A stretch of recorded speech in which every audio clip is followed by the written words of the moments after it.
帝君，剑上有信。这帮魔族奸佞简直是胆大包天，罔顾仙界严律。你说他们就不怕帝尊的雷霆之怒吗？自然不怕。邪神玄香已经开始公然造反。帝君，这先锋队兵分两路，一支小队已然闯入，看他们这方向，正是朝掩去天宫去的。速成帝尊亲允。是，快去。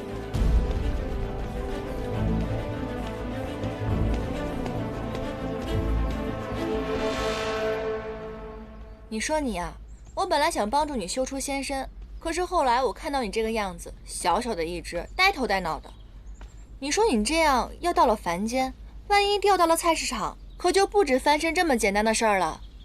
况且你我也没有什么信物，到了凡间，我怎么跟你相认啊？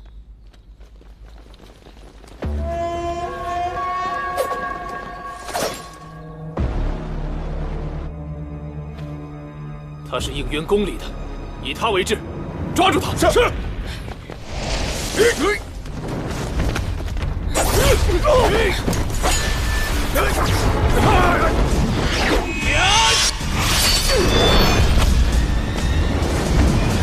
且慢！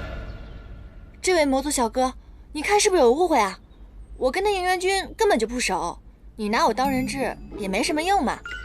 而且我听闻，这个应元君重新调整了仙界的兵法，若是你此刻强行攻入的话，怕是会掉入陷阱。仙界之北，可有埋伏？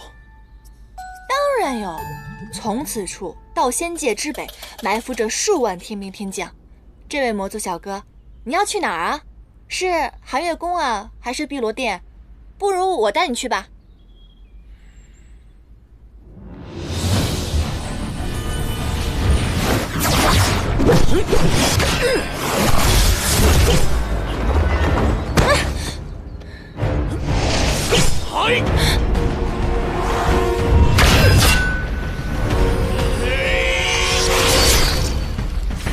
破神刀。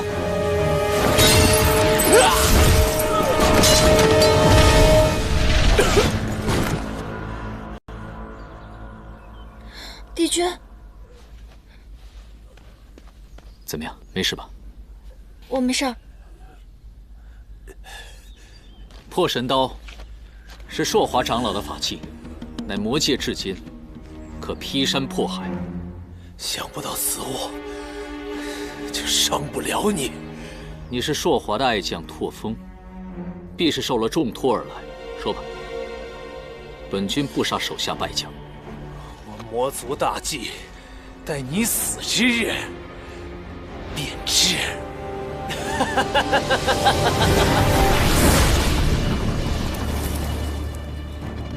他们对自己下了陨身咒，敢做如此牺牲，到底要用这破神刀图谋什么？别管图谋什么了，他们已经败了。你身上的伤，无妨。你怎么样？我没事儿。你刚刚明明可以用仙力抵挡，为何要以身救我？这个破神刀魔力太盛，可破仙法。本君只是不想看到你被劈成两半。这么说还算你有点良心。你要不要去天医馆看看？万一那刀上有毒可怎么办？过早。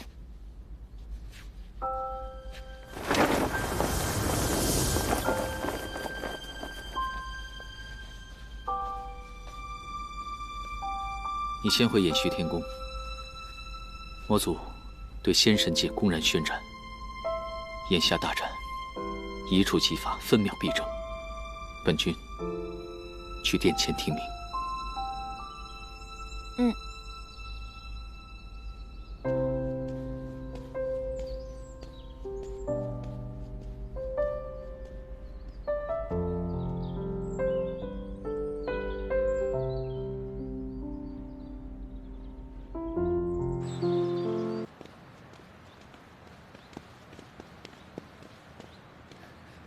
迎灯姐姐，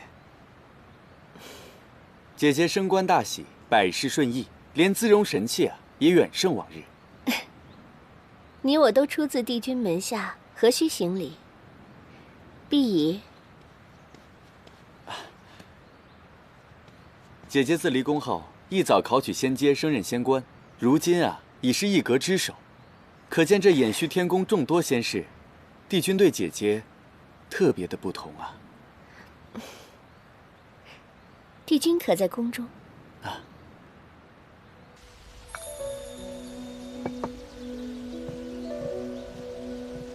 此布面以卷云丝缠软金所制，刀劈剑砍不损分毫。忍冬缠枝纹为底，缀以紫微晶、赤灵石等珠饰，有清新凝神之象。此布面从装饰到镶嵌，都是银灯掌事亲手所制。混元玉带破损，虽为无知仙士严旦所为，但妙法阁仍有失察之责。这忍冬纹乃帝君旧时最中意的，银灯如今不能侍奉在侧，帝君常意是至天明，唯愿这安神之物能助帝君安眠。不必了。那仙士虽无知鲁莽，但已经将玉带补好。这布面每一过重，甚是铺张，本君消受不起。这汉淡绣样过于轻浮，针脚又如此粗鄙，怎可为帝君所用？帝君若不舍旧物，银灯已带了金线银丝，愿亲手修补，必使帝君满意。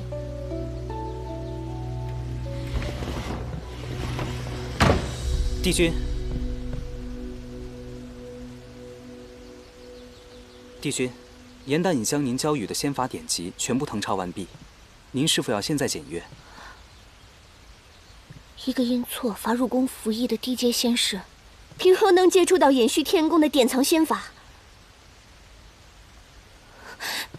别动！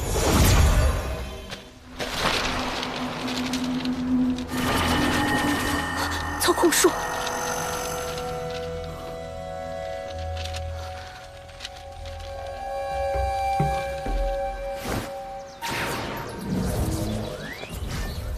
让你犯规，让你破我棋局，让你逼我缝衣服，拿这射我是吧？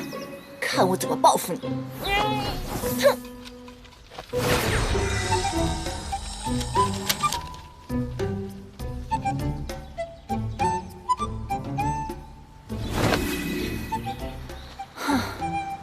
老天有眼！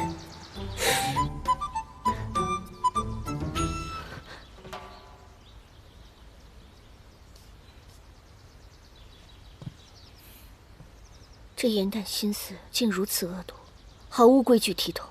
当偃虚天宫是什么地方？我即刻替他去天星台领罚。不必了，是本君要同他比试的，他是赢了。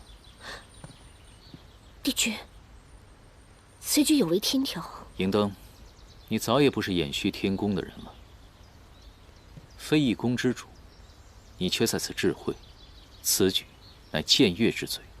本君没工夫替你去天刑台领罚，退下。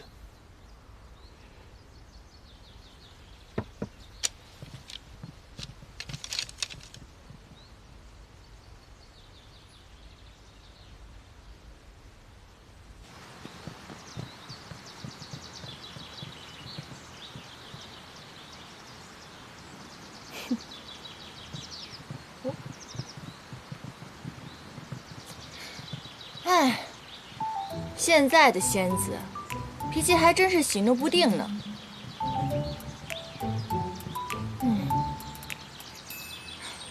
我得把操控术交给芷溪，这样日后她也能防身。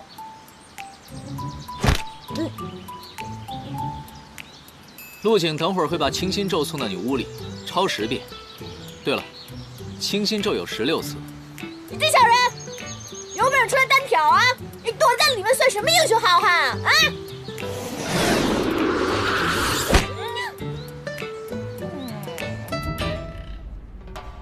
都搬出去，都搬走！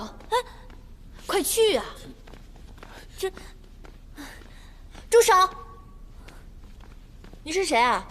凭什么拆我们台、搬我们东西啊？就凭我是披香殿的管事。披香殿管事？哎呀，他这是要那不误会一场吗？我呀，严旦，您不记得啦？我还让陆明给您送了好多法器呢。什么法器？话可不能乱讲。反正这以后不让拍戏，你赶紧把东西都搬走，不然我可都扔了啊！哎，那你收法器的时候怎么没这么说呢？再说了，披香殿空置了这么多年，你为什么不让我排啊？哪怕空着，也轮不着你。天条明示，唯有已获仙阶，位列于副掌事以上者，才有资格借用宫殿。怎么？未升仙阶，便连行礼也不会吗？你该好好请教请教你的姐姐芷溪，她行礼倒行得颇有几分奴才相呢。参见银灯掌事。不过您刚刚有句话说的不对，我姐姐不是奴才，我姐姐是妙法阁的副掌事。虽然我没有考取仙阶，但是我读过天条，天条有言，众仙有仙阶高低之分，可人却无贵贱之别。那天条有没有告诉你，仙法也分孰强孰弱呀？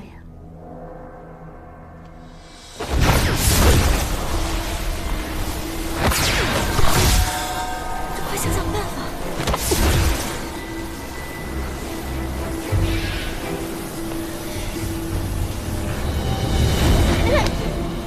怎么办？心诀中说，逆转周天，逆转灵窍，为什么我却周天法力？先气凝天穹，再行逆转，然后是飞鸿于胸。飞鸿于胸，虚怀于外。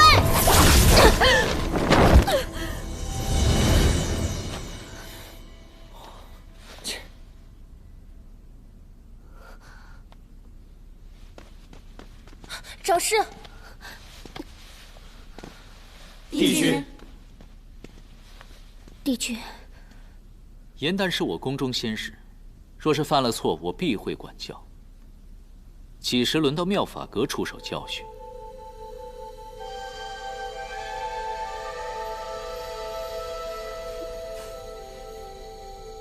疼吗？银灯不敢说疼。该疼。欺凌仙使，骄横刻薄，这不是一阁之主应举之德。思璇触犯情节，是你告发，他确实有错，我唯有一叹。但是本君的人，你动不得。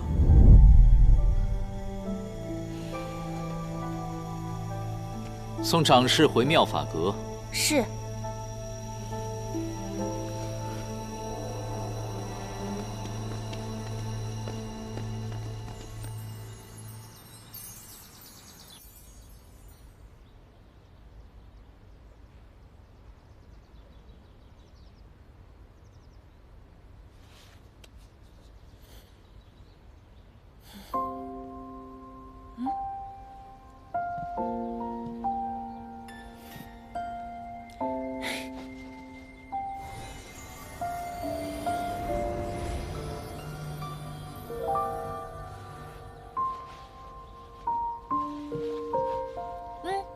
你是小寒精啊？银灯常年苦修小寒精，我也就跟着学到了些皮毛。倒是你呀，来了掩虚天宫后，见识倒是长了不少嘛。别提了，应渊那个小人天天罚我抄书，想不长见识都难呢。小寒精是万年前的古籍，按照当时的修炼之法，肯定跟现在完全不一样了。如果真的要练的话，连口诀都要变一下了，麻烦得很。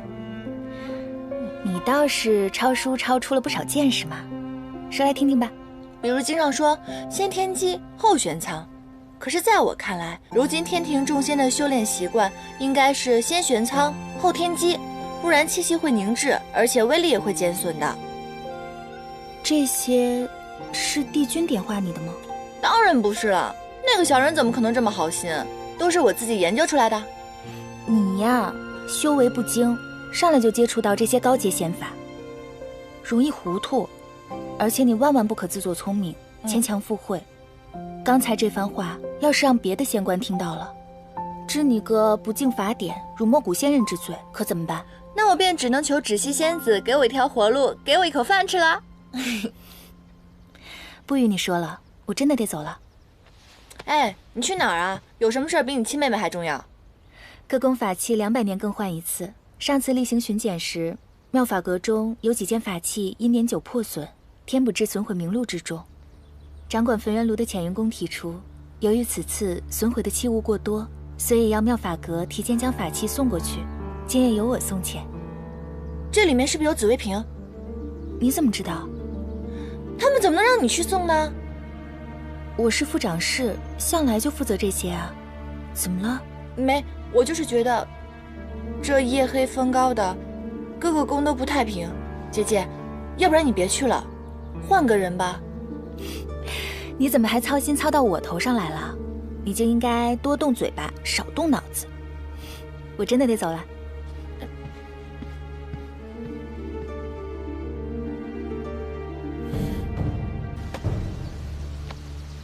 不行，帝君，我愿意把6界上下所有的棋谱抄录100遍。抄棋谱可以，换人不行。此事体大，稍有不慎就会6界动荡。此局设下多日，已到关口。焚气之事若忽然换人的话，只怕会打草惊蛇。此次抓捕由本君带兵，你姐姐不会有事的。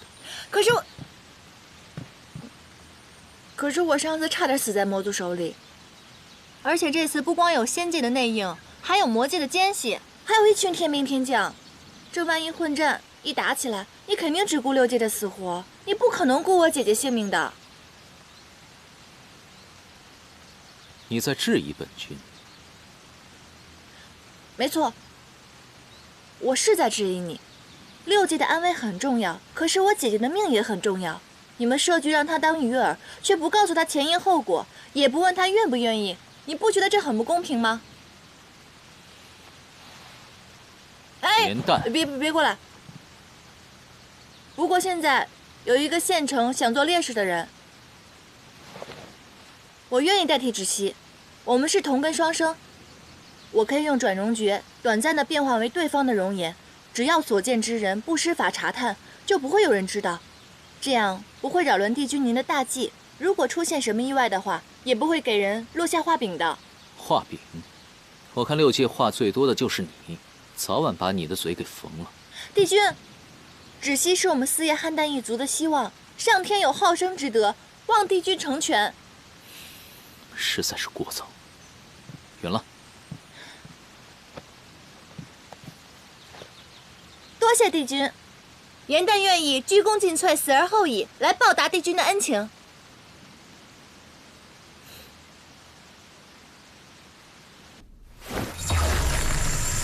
先至玄苍，后行天际。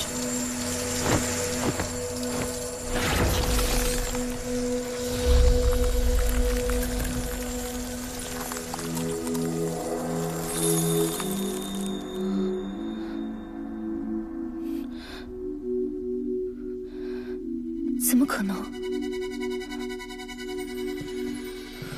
止息，你干什么呢？银灯掌事，总掌事要寻你议事，我寻遍整个阁里都找不到你人影，原来躲在这儿，肆意损坏阁中器物。这妙法阁的差事是多让你生气啊！银灯掌事，我方才是在练功，并没有故意损坏法器。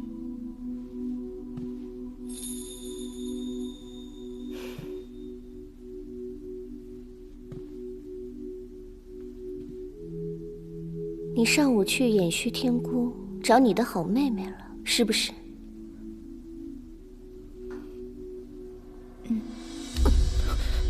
别一天到晚拿这副楚楚可怜的样子对着我。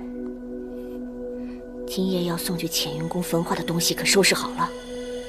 都准备好了，还不快去把它拿过来！是。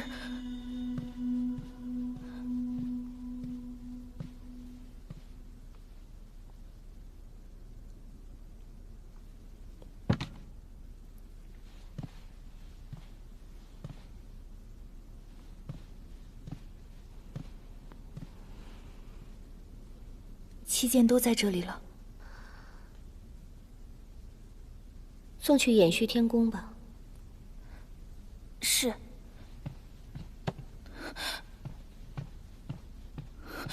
为什么？剑不是该由我护送吗？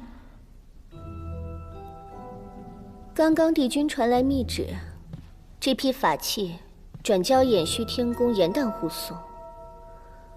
妙法阁分内之事，从未有过交托于外人的先例。你们姐妹俩到底商量了什么好主意，让帝君觉得妙法阁连这点小事都办不好？我没有。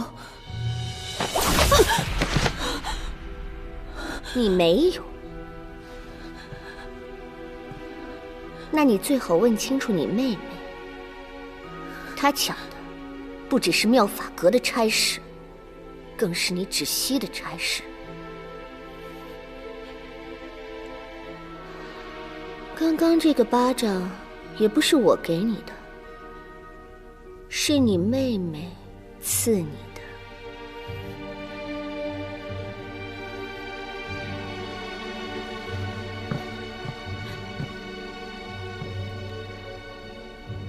双生之物向来一强一弱，我知道你没用，但我寻思着，你总比严旦强些。若真是我看走眼了，我先下告诉你，妙法阁不收废物。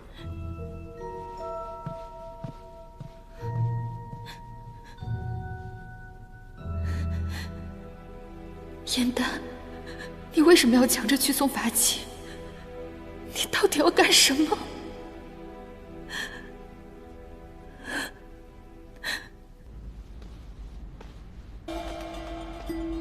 你已熟读宫中仙法秘籍，寻常魔界中人不是你的对手。宫外巡逻天兵已得我授意，随时可破门接应。你发髻上的珠钗有以影监察之效，若贼人出手，我即刻便知。能将紫薇瓶添补至焚毁名录之中，必有仙界仙官作为内应，最好识出那人是谁。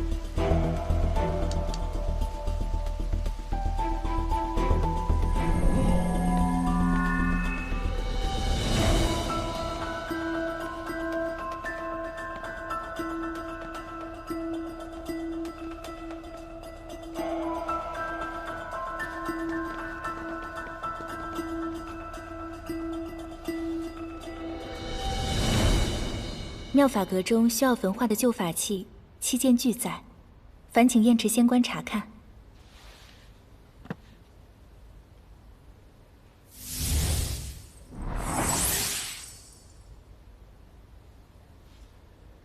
芷溪仙子办事向来谨慎，我还有什么不放心的？深夜办差辛苦，我已让仙师备好了茶水，不如仙子先去屋内稍坐片刻。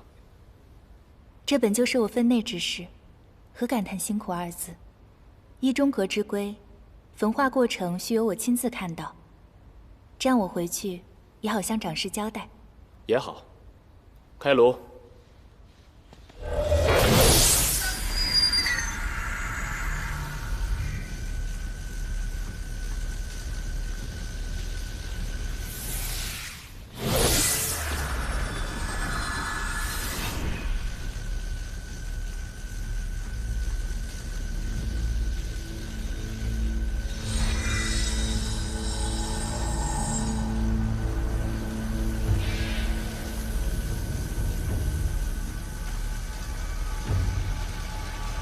放开我！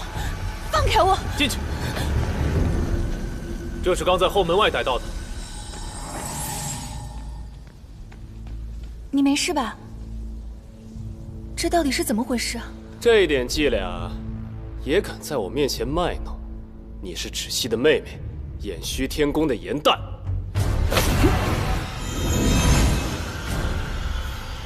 你不是我们乾灵宫的，你是何人？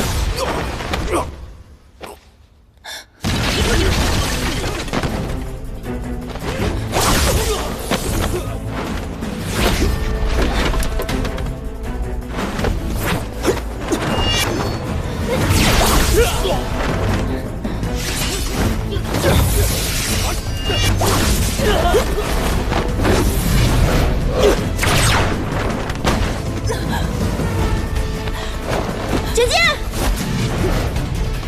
小心！严旦，快跑！你打不过他的。姐姐，你快走！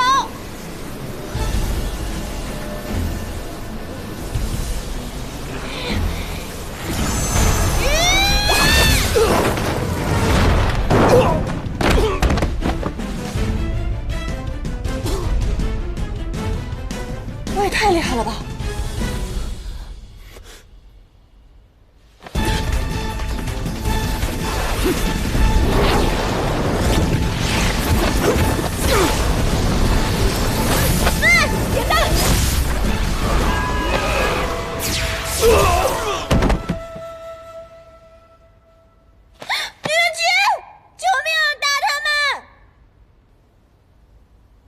手。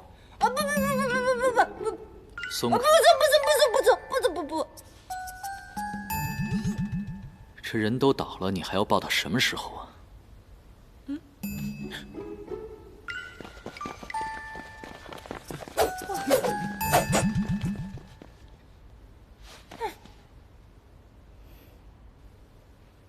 吃什么了？劲儿这么大？要你管？要我管？你不是要当烈士吗？能不能有点出息？不能！你没看到刚才的架势？你再晚来点，我都要被烧成灰了。烧了好，本君正好落个清净。哦。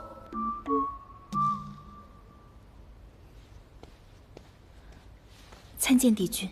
姐姐，你没事吧？我看看。我没事。你知不知道，焚化旧法器是魔族奸细刻意为之，为的是以紫微瓶还有神树之液炼制剧毒。我怕你来此地危险，我才顶替你的。你怎么还跟过来了？多谢应渊君对严旦悉心教化，令他仙法见长，只系感激不尽。悉心教化，不过也是他天资聪颖，本君不必鞠躬。多谢帝君称赞，我一定会再接再厉的。对了，那个盐池仙官使了个猫腻，真的紫微瓶在他袖子里，你记得查看。好了，审查奸细此等仙界大事，我们就不参与了。我先送我姐姐回去了，帝君告辞。走吧，姐姐，走了。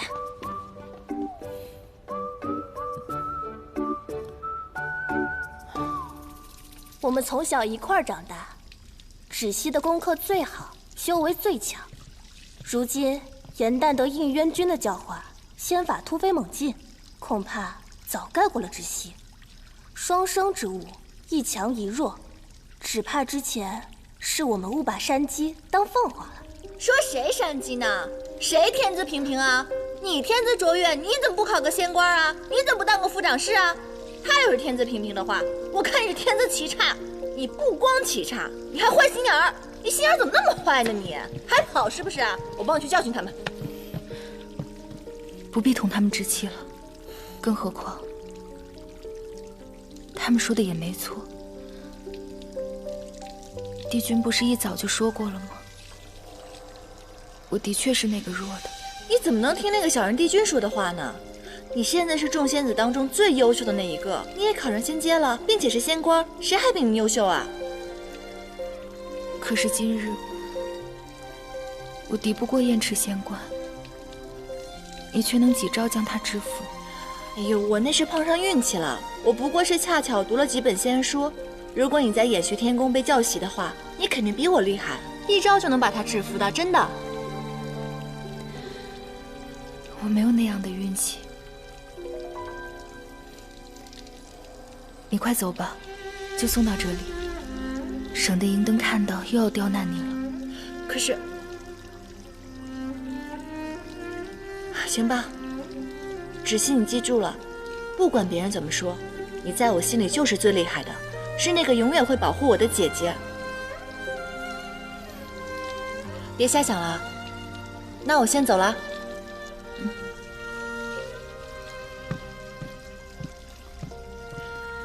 别理他们，如果他们欺负你，告诉我。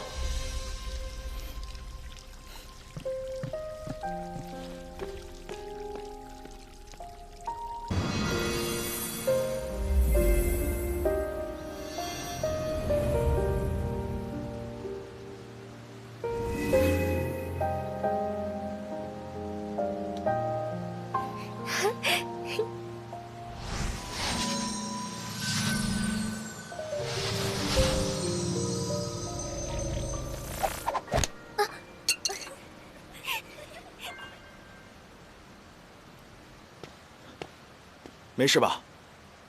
怪我教的太快了，不心急，慢慢来。师傅，你不知道他是谁吗？他很有名的，汉丹化人解妖池之威啊，那可是段佳话，全仙界都知道。双生之物，一强一弱，他肯定是弱的那个。别人教3遍怎么都学会了，他学几天也学不明白。不是教得快，是他笨。就是啊。好了，不要议人是非。天资差一点没关系，可以以听为主，不用逞强硬学。要是学不清楚，反而伤了自己，那怎么办？我不是弱的那个，我能学会。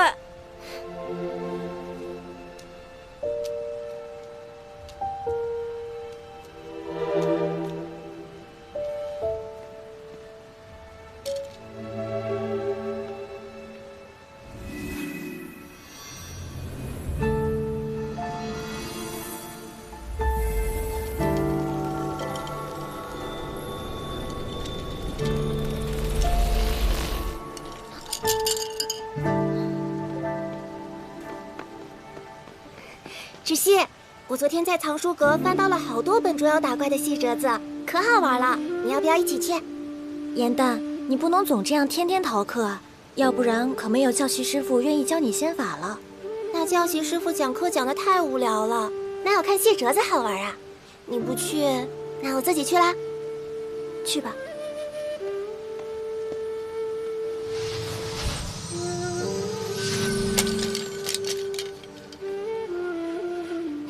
我帮你收好了，不用谢。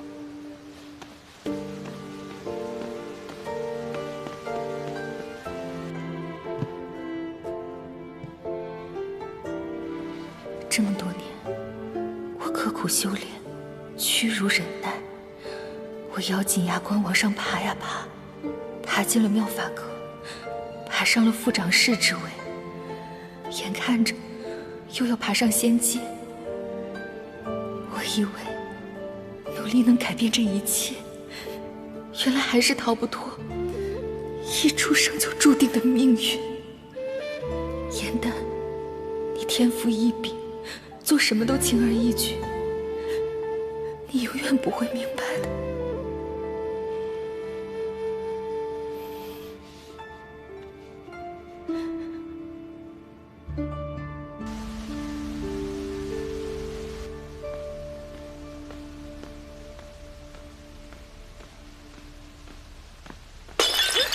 谁呀？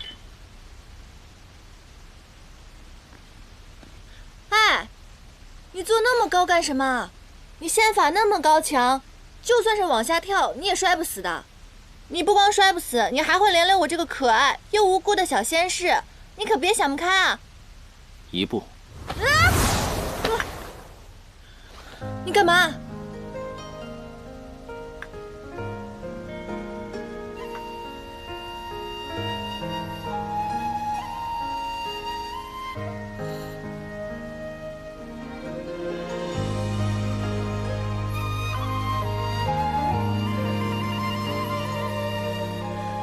你要对我做什么？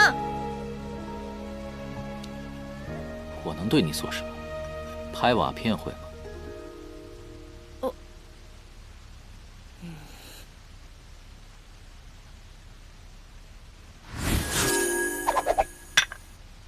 怎么样？我赢了，喝酒喝酒，哎，多喝点啊！哎，喝。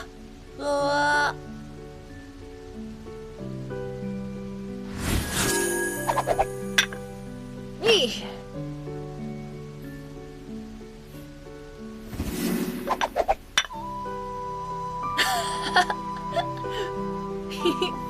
来，马上。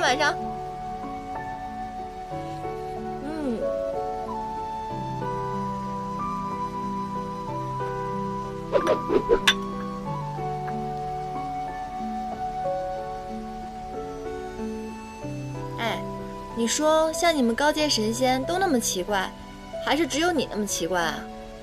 翻乌龟、砸瓦片，其他神仙也会这样吗？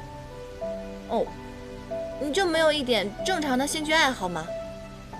哦，想起来了，有，罚我抄书，让我补腰带，逼我下棋，这都是你做的好事儿。哎，这就对了嘛，奇怪归奇怪，开心最重要啊。我平日看上去很不开心吗？唉，怎么会有开心的神仙动不动就去翻小乌龟呢？我就不明白了，你已经是帝君了，你还有什么不开心的？如今奸细已经找到了，事情也平息了，你应该高兴才对啊。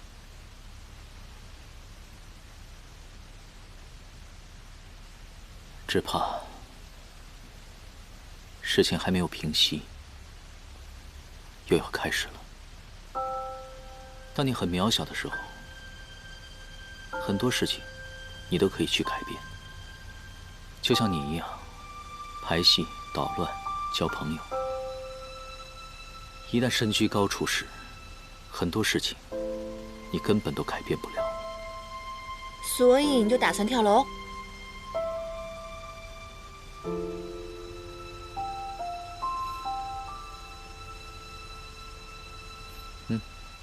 看流星。看流星？那不是凡人的说法吗？他们都喜欢对着流星许愿，但他们却不知道，其实这只是天上布星的神仙挥一挥自己的拂尘而已。但是他们都相信自己许下的愿望会实现。那你呢？你许了什么愿望？6界太平。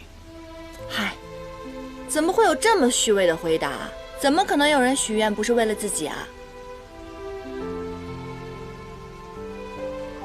那你告诉我，你许的愿望是什么？只是为了自己吗？当然了，还有我姐姐跟我朋友，我也会帮他们一起许。你身为帝君，心里就只有6界，难道就没有什么求而不得的事情，还有关心在意的人吗？对我来说，维护6界的安好才是最重要的。除此之外，我心里装不下其他。6界之战，养息万余年，如今魔族的兴起正在暗潮汹涌。若战争一旦开始的话，这万年的努力和平静都会化为虚有。那如果旁人不知道你的牺牲呢？或者像九级一族那样被人遗忘，或者被人唾弃，你也愿意吗？作战不是为了美名，也不是为了被铭记，而是为了停止战争。见过生灵涂炭，就不想再看到往日的景象再出现。还好我生在太平盛世，不用想那么多。有些事情是一定要经历过才会懂。不过你这样也挺好，一个无忧无虑的小仙，什么也没有经历过，不用去想，那就希望自己的愿望没有白许吧。好了，不说这些了。你努力排戏，无非是想在瑶池盛宴表演时拔得头筹，好让帝尊赐你一个恩典，对吧？嗯。那你说说，你心里不虚伪的愿望是什么？找靠山啊。那本君这座靠山不好吗？帝君，您是仙尘不染，我不配。我想找的是我姐姐芷溪这样的靠山。如果她以后升了仙阶的话，就要下凡历难。可是我姐姐她不喜欢凡间，所以我想请帝尊让我代替姐姐下凡。等以后我姐姐成为更厉害的神仙，我就可以到她的宫里给她捏腰捶腿，蹭吃蹭喝。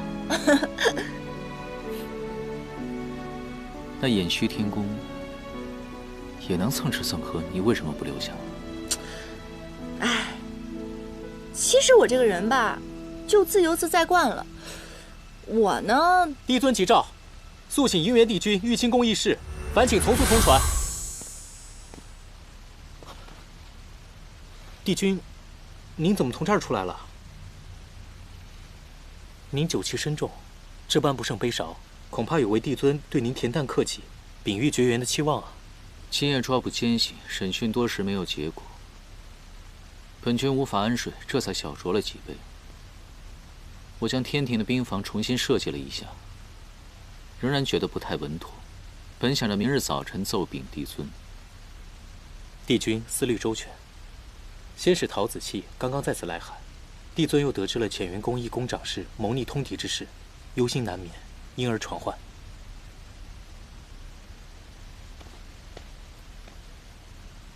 这几日宫中来了几只灵雀，正在房上筑巢。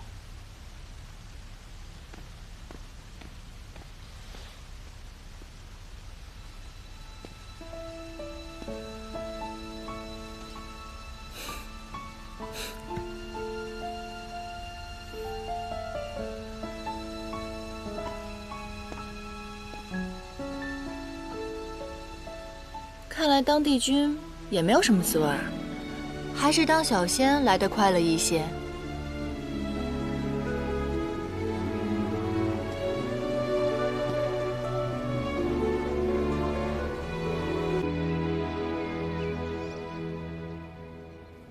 你此去需万事谨慎。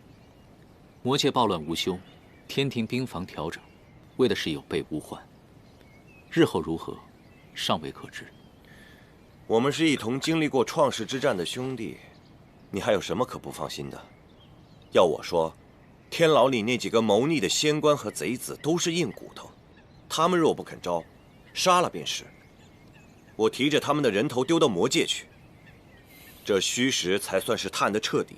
若真有万一，这天庭也算是师出有名啊！啊？很好笑吗？桓钦，创世之战时你冲动鲁莽，老是顶撞帝尊。这些年我还以为你改了性子，没想到你还是如此强硬。要是你这么冲动鲁莽下去的话，我怎么放心你下界？应渊君这般为我考虑，若让天庭里的仙子仙娥们听到了，一定又要心里面编排我了。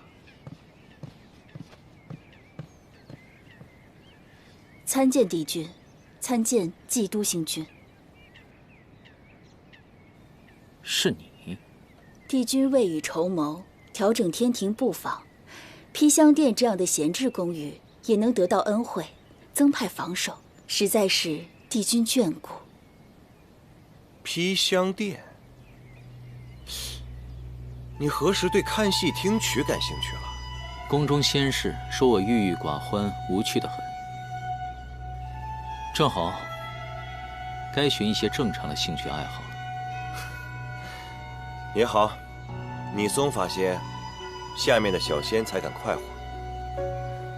我还要回宫收拾一下下界的行囊，先行一步了。桓钦，凡事谋定而后动，若有异常，先发信回天，再做计划。知道了。啰嗦，走了。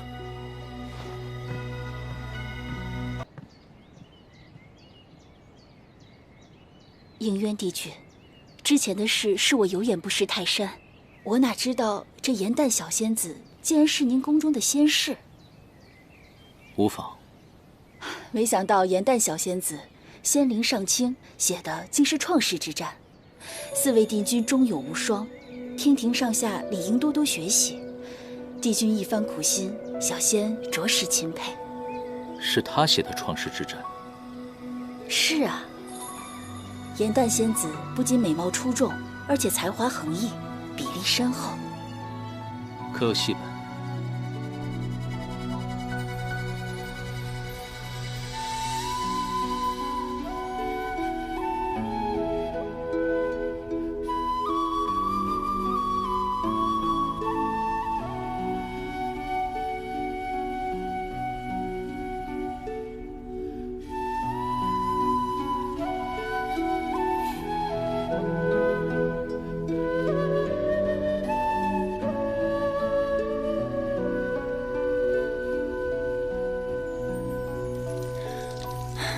创世之战距离现在已经万年之久了，这史料都没有当年的地形图，还有战况的记载。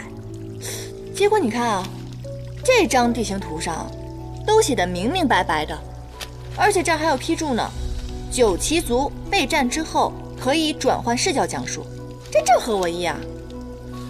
哎，这究竟是何人做的批注啊？万年前的大战地形，还有出兵策略，都记录得非常清楚。若非是参加过战争之人，绝对不会了解这么清楚。这究竟是谁在帮咱们啊？我知道是谁。谁啊？田螺姑娘。是真的，我在戏本上看到的。这是凡间的一个传说，说是有一个非常善良的凡人，但是生活得很辛苦，于是这个田螺姑娘便在晚上的时候替他洗衣做饭。这不巧了吗？你看看我，也是一个善良可怜的小仙士啊！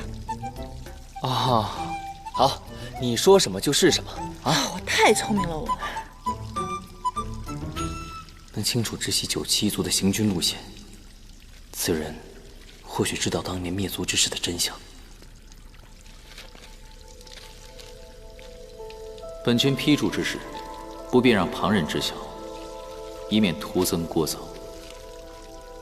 应渊帝君平时日理万机，竟然还有时间给颜淡批戏本子。看来这个颜淡可不一般呢。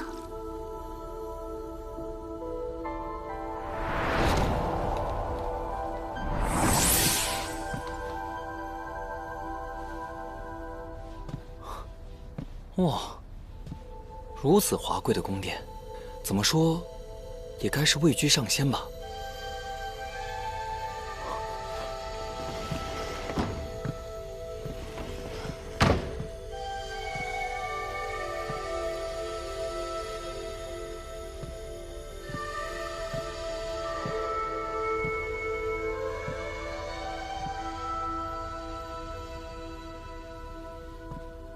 你深夜造访，不会为好奇而来，意欲何为？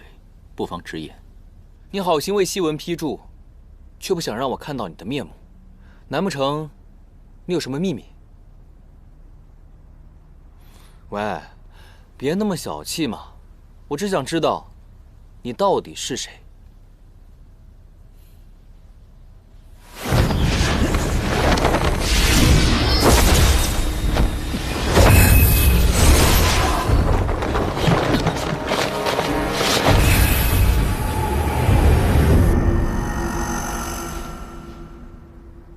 ？9旗遗孤，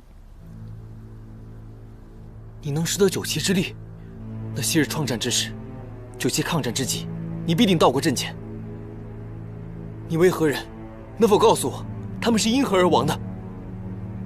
我知道的和你别无二致。创世之战时，我驻守在仙界，与9旗一族不在同一个战场。战争之初，9旗的确骁勇，屡克敌军，但修罗族强悍，各族伤亡惨重，增援有限。或许他们的确已经尽力了。我不信，你信也好，不信也罢。你既然有幸能存活下来，最好忘记这段记忆，好好的活下去。可是我……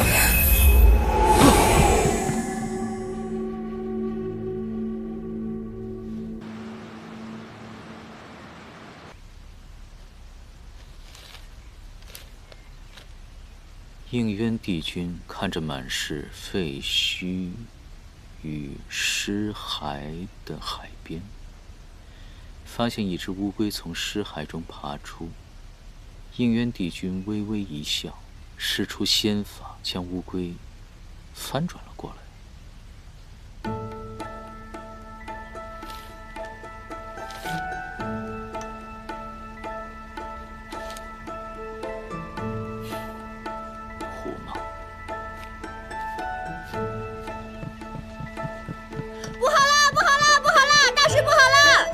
颜淡，近之一劫，你愈发放肆。本君让你进来了吗？何事如此慌张？说实话，我也不知道为什么慌张，只是外面的仙士都如临大敌，慌乱如麻。是陆景让我跑进来告诉你，说是什么火德元帅来了。他是什么人啊？火德怎么来了？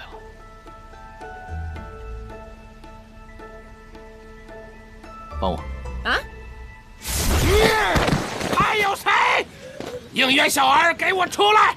昔日亲口承诺，只要是本帅打赢了，便将自铸的兵书双手奉上。上次平乱，本帅发挥失常，略输一筹。今日重新比过，大丈夫言而有信。谁要是躲在屋子里装聋作哑，谁就是胆小怕事的懦夫。老元帅，今年已经比了10次了，每次比武，偃虚天宫都被打成废墟。再来一次，仙界可真拨不出经费了。何况帝君近日政务繁忙，少跟我摆帝君的架子！想当初本帅和帝尊驰骋四海的时候，他还连剑都舞不动呢。应元君，应元君，帝君，帝君，你醒醒啊！你怎么这样了呢？为了几个奸细，几天几夜不眠，而如今又为了兵房之事，往返于天机阁和练兵场之间啊！您年纪轻轻的，怎么就病倒了呢？虽然病在年深，可却伤在河宫仙士所有人的心啊！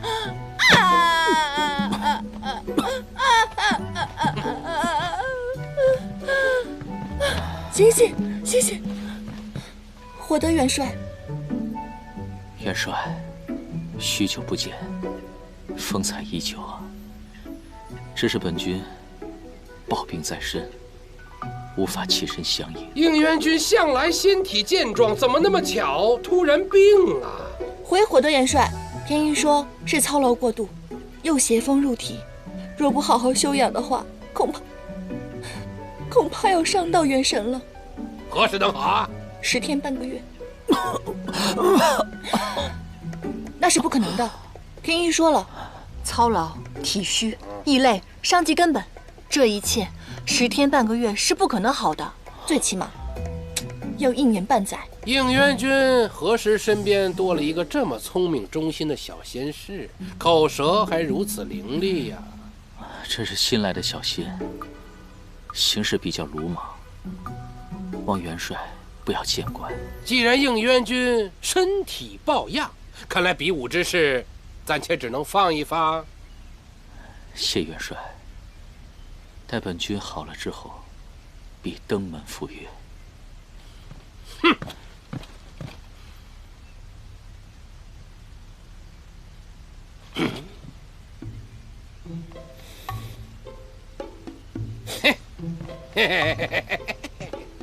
帝君染病，本帅身为长辈，怎能安心离去呀？既然这偃虚天宫没个会伺候的，那么本帅便留下来照顾1、2。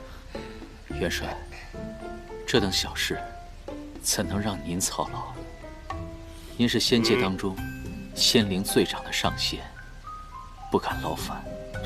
应元君无需见外，自古以来便有中仆挽肉救主、尝遍遍及的佳话。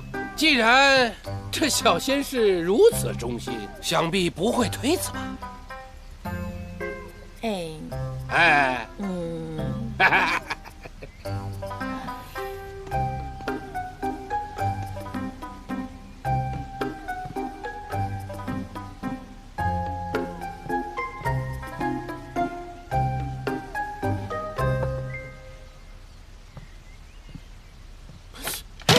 应元君身体如此虚弱，饮食之事怎能自己劳神？你喂，哦。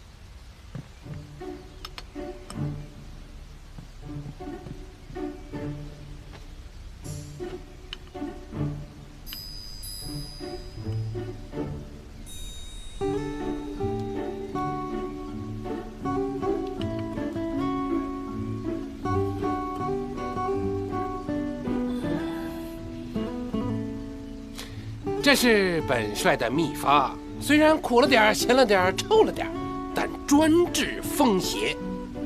应元君如果不愿意喝，想必是这小仙士伺候的不周。来人呐！不必了，喝。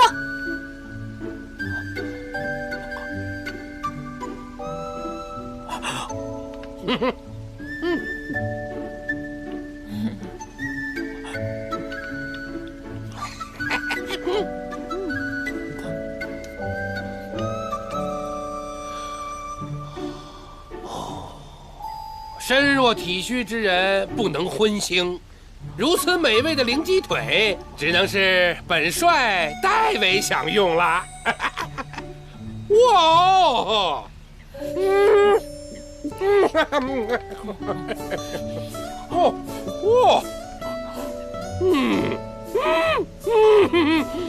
对，不能荤腥。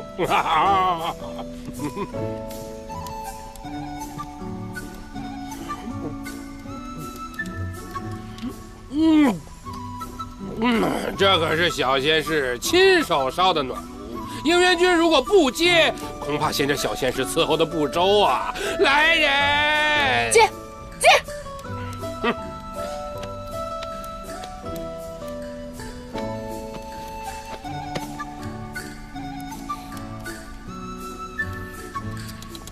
真是主仆情深呐！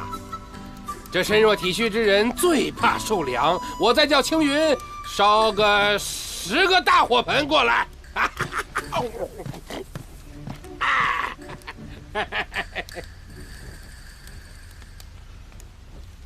帝君，你还好吧？你觉得呢？哦。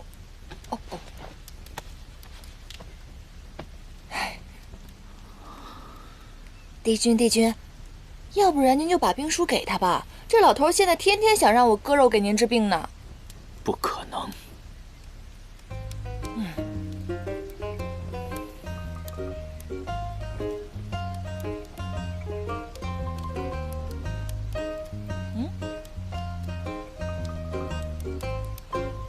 饿了。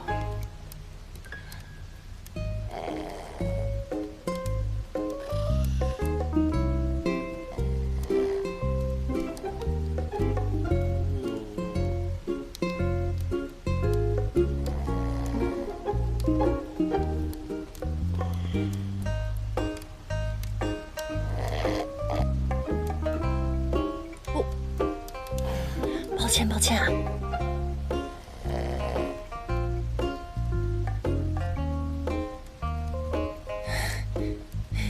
你倒真是个中仆，演技不错啊。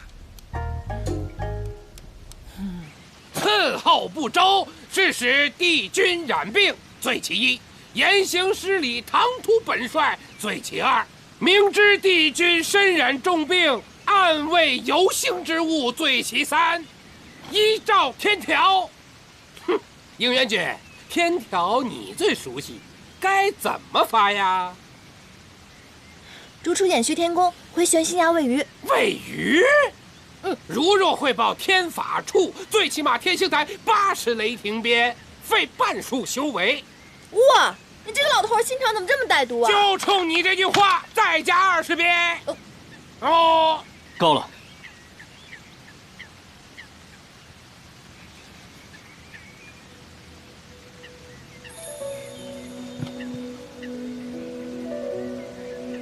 此书本君苦心编撰1000年，还有最后一章尚未完成，因爱惜物件，所以才不愿借出世人。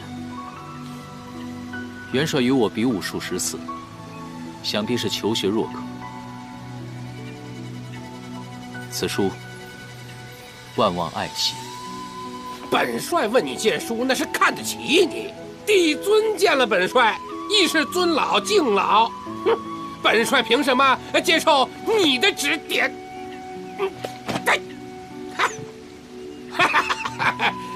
？6届第1的应元军不过如此。今天我火德元帅赢了。还火德元帅，我看就是一只花公鸡。帝君，他对你的兵法兵书根本就没有兴趣。他之所以这么费尽心思的想得到这本书，就是想向众仙证明他比你强。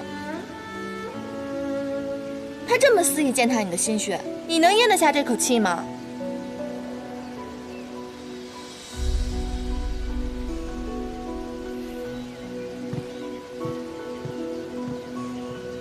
若非彼事，私自对神仙动物视作有业暗害，触犯天条。火德是天庭里资历最老的神仙，连帝尊亦对他无可奈何。帝君向来守规严苛，这气啊，咬碎了牙也只能咽下。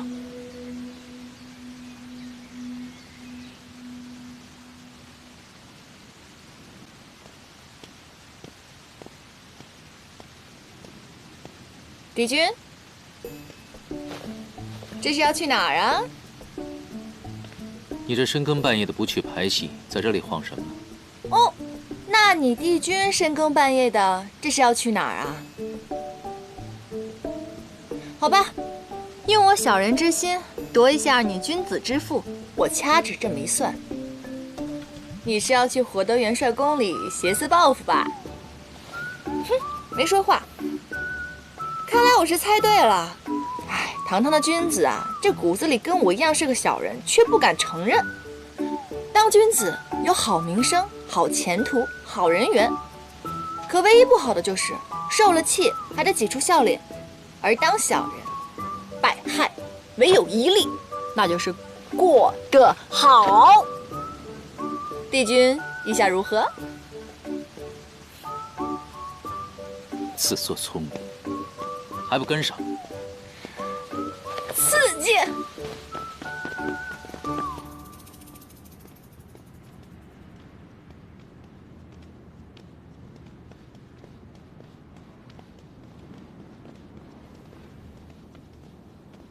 应元帝君，火德元帅已经睡下了。那就让他醒醒。应元帝君，此事不妥吧？这有何不妥？我们偃虚天宫新制的灵鸡腿，正好想请老元帅尝尝鲜呢。应元帝君，应元帝君，元帅他只是发糊涂了，得罪了您，您大人有大量，别往心里去啊。他只是个老小孩罢了。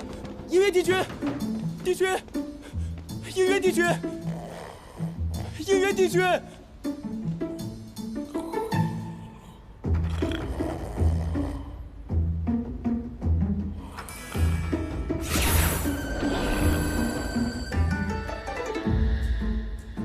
3天2头的来比武，输了就把我的后院砸得稀巴烂。本君念你仙灵掌，给你个台阶下，你倒反客为主，教训起我来了。盐蛋给本君弟吃的，你就要打他80雷霆鞭，哼，当本君圆寂了。就是。帝君，你给他施的什么咒啊？禁食咒。日后他要见了他自己喜欢吃的灵鸡腿、八宝蹄膀，就会反胃作呕。不过也好，少吃荤食，延年益寿。没想到你做小人比做君子还有天赋啊！没给他下禁酒咒，已经对他是莫大的客气了，还不赶快去找？收到。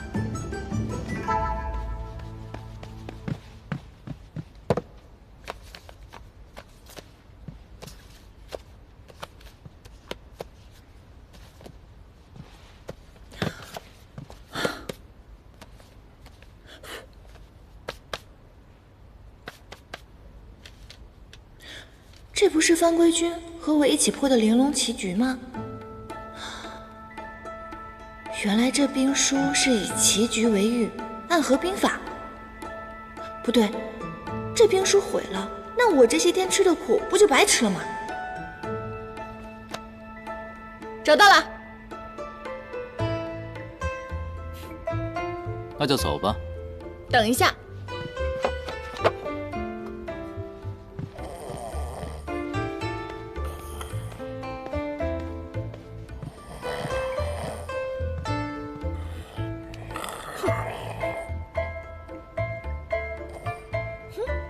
这本书也算是借过了，走吧。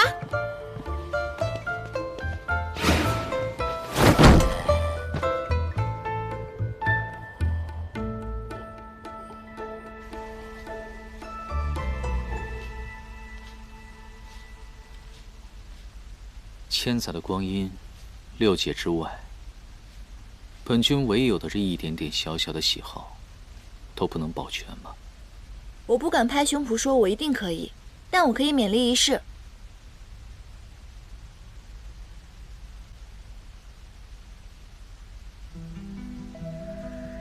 你竟然能记得？当小仙的本分嘛。若兵书能卖的话，要55分成。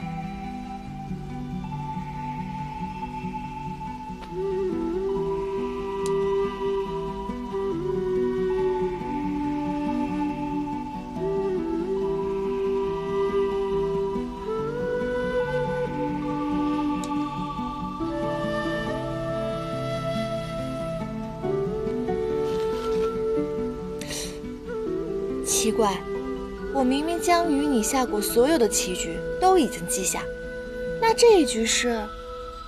这就是未完结的最后一章，无论何解都为何棋，乃4界循环。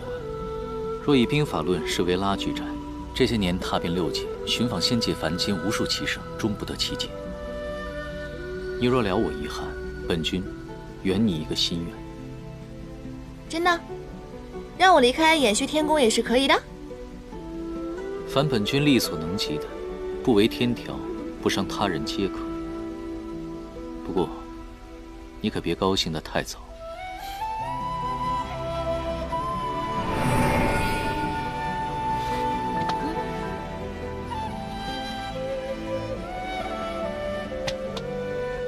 这看似白子是占优势，可若贸然消劫的话，便会自损16子。如若白子不自损，那么黑子也无法攻出。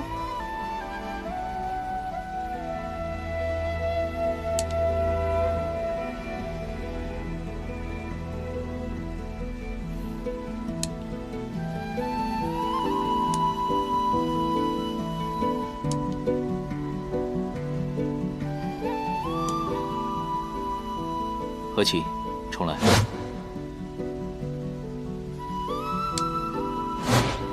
再来。等一下。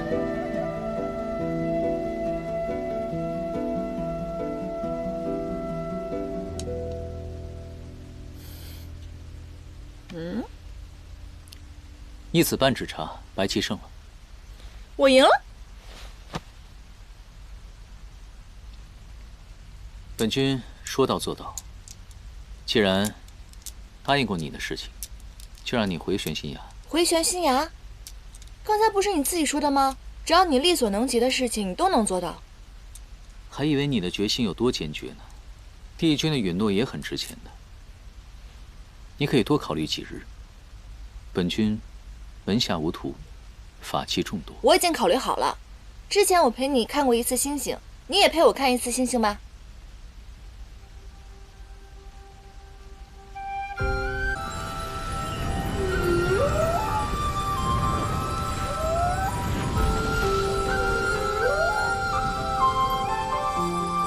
哇，好大的鲲啊！说好了。放心，此事天知地知，你知我知，绝不外传。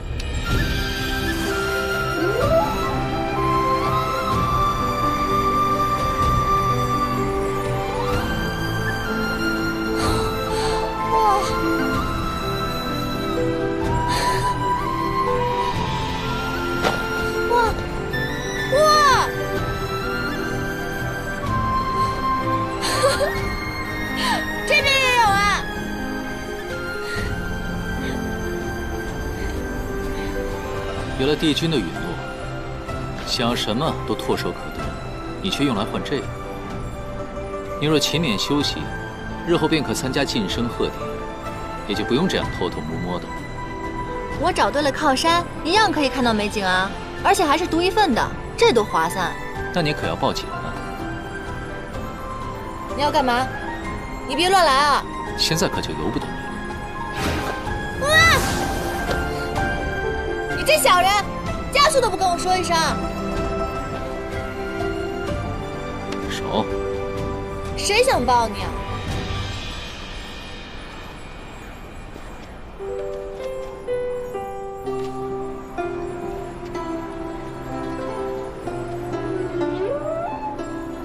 这样的赐福我经历过千百次，直到今日，才知美景更胜银河。一点点仙力，就可以让人如此快乐。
给谁的？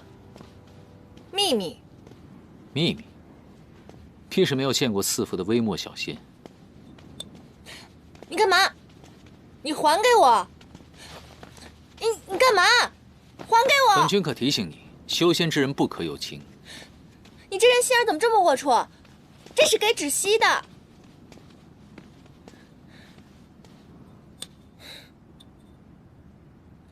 你们神仙可真是太奇怪了。天庭既然不让有情，那像那些去凡间历难的仙官，那帝尊肯定管不了他们了。等以后我下了凡，情劫本就是历难的一部分。知晓情爱之苦，放下执念，才能无欲无求，只求苍生。本君劝你，最好不要自讨苦吃。你动过情吗？自然没有。那你怎么知道是甜的还是苦的？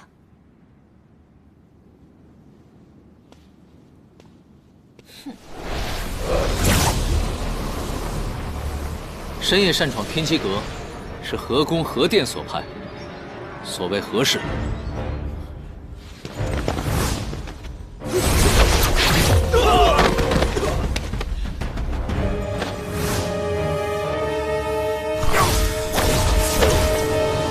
哇！他们自尽了。他们不会是魔族派来入侵的吧？不必担心，我自有安排。没吓着你吧？我没事儿。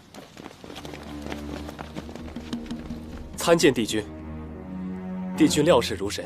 前日宫试被捕获的魔族奸细投诚招供，交出魔界兵防图的假消息，投诚是假，为我们除祸是真。人心难测，他们自然是心机。若要一一排查思玄所用无双镜画出的通道，彻查在仙界潜伏的内应，几日是查不出来的。他们既然选择自己动手，那定会清楚利落，永绝后患。各宫可还安稳？一切按帝君调度，叛军一与各宫奸细接触，便会被绞杀。各宫暂无动荡。这三人应该是来偷取魔界的兵防图。既然已经收网，那你们随本君去玉清宫上禀。是。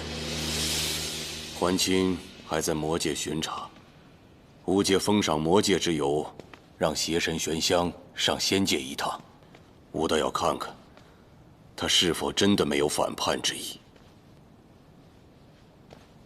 此次魔界已派300叛军窃取兵房图，杀人灭口。贼子已尽数羁押，思玄以无双镜破解了结界已封。只是，天魔结界，乃是上世元尊冉青的元神所化，时间久远。若是魔界存心破之，迟早会找到新的破口，对吧？没错。修补元尊的结界，绝非易事。即便是倾尽仙力，力竭而亡，吾也未有十全的把握。此事，您让吾再想一想。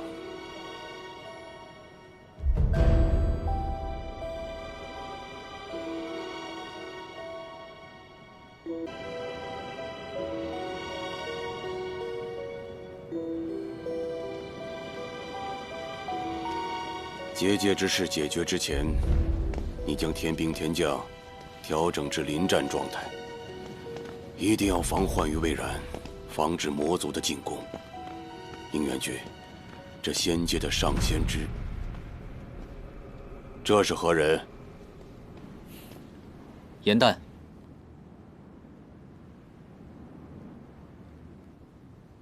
严旦。无知仙使。玉清宫是让你打瞌睡的地方吗？见了帝尊还不行礼？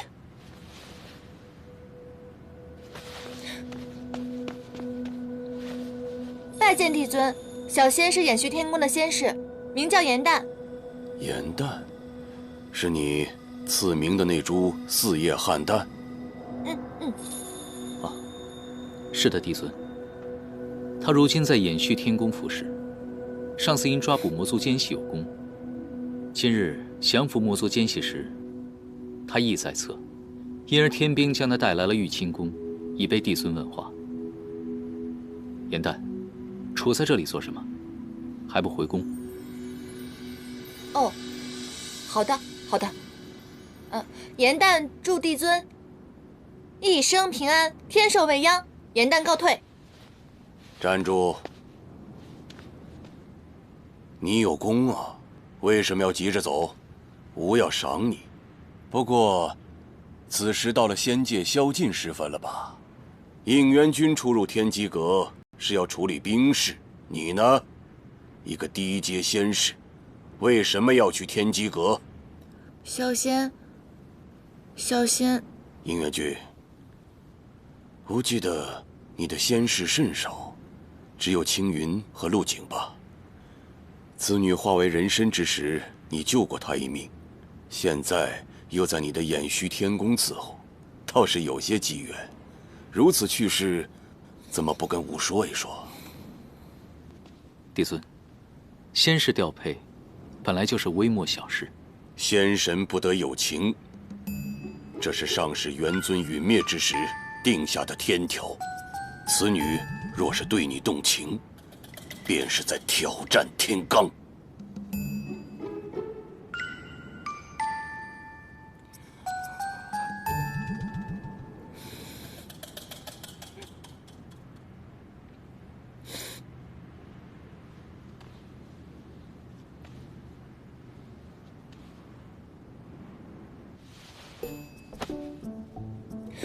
帝尊，请您为小仙做主。为了应元帝君的清誉，请您将小仙逐出延续天宫，也算救小仙一命。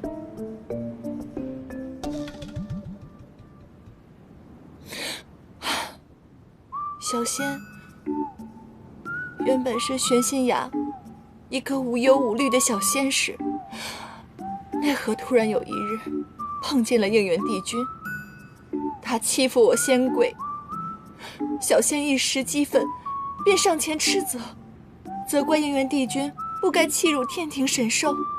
奈何应元帝君堂堂的一个帝君啊，如此心胸狭隘，为了掩盖自己的罪行，便把小仙调入了延续天宫，开始实施疯狂的报复。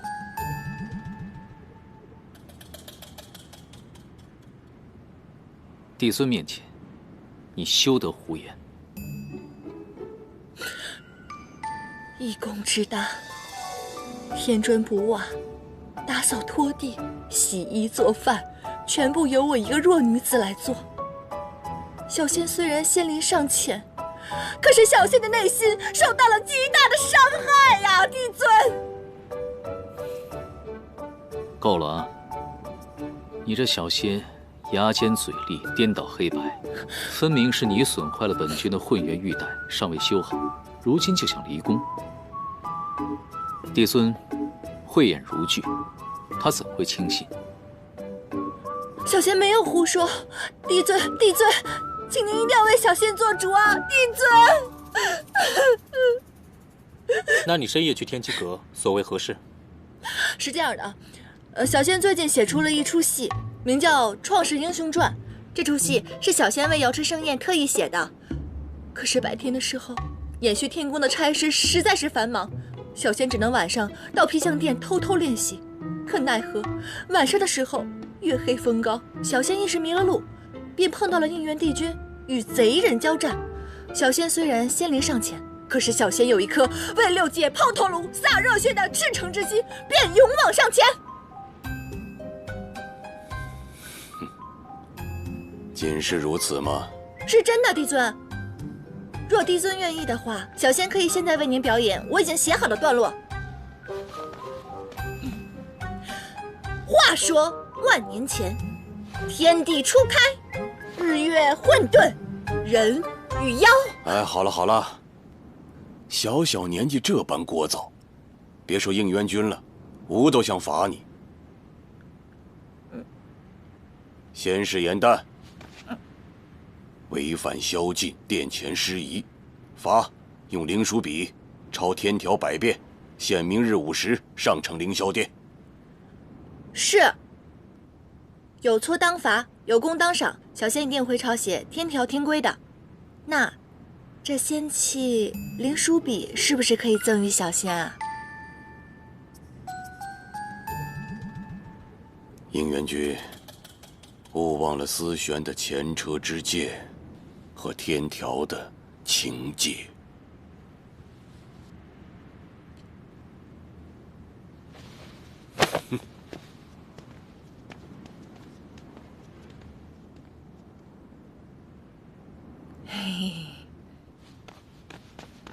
实属无奈，为了证明你我二人纯洁的关系，只好出此下策了。刚刚帝尊说的思玄，不是妙法阁的前掌事吗？你跟他什么关系啊？他现在人在哪儿呢？说来听听嘛。值不值得，帝君日后便知。情由心生，帝君难道无心吗？帝君，想什么呢？说来听听，分享一下。回宫。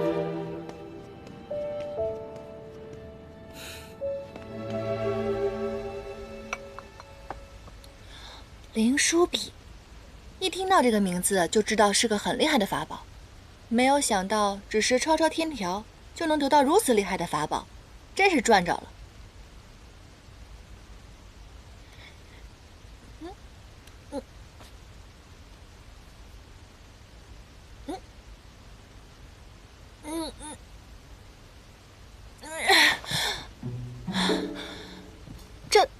这笔怎么回事儿？眼杂了吧？这个灵书笔重达1000斤，无法靠仙力御物抄写，只能用苦力了。不到10夜，你这胳膊就报废了。好歹也是堂堂6界的帝尊，怎么心思如此歹毒？燕丹，不可编排帝尊。玉清宫里严刑无状，帝尊没送你去天星台，这已经是宽仁了。哎，我看你现在是过河拆桥，狼心狗肺，难道你没有看出来吗？帝尊也看出来了，我们两个暗通款曲。要不是我演技好，我们两个现在已经在天星台等着受罚了。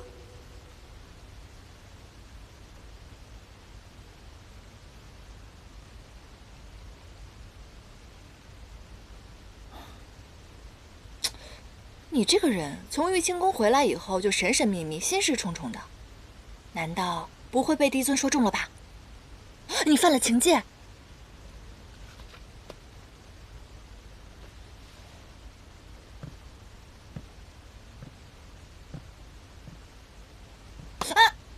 活够了。哦，难道是你跟思璇？是我杀了他。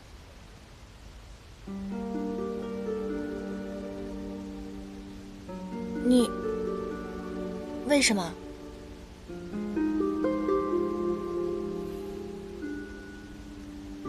他犯了情戒，天刑台上是我处决了他。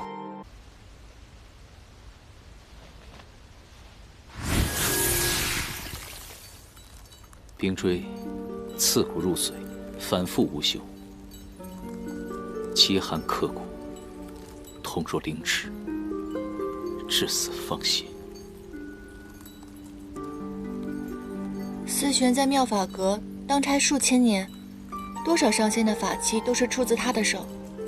他对再卑微的仙士都是柔声细语，关怀倍加。他受的这一些苦刑，皆是因为动了情。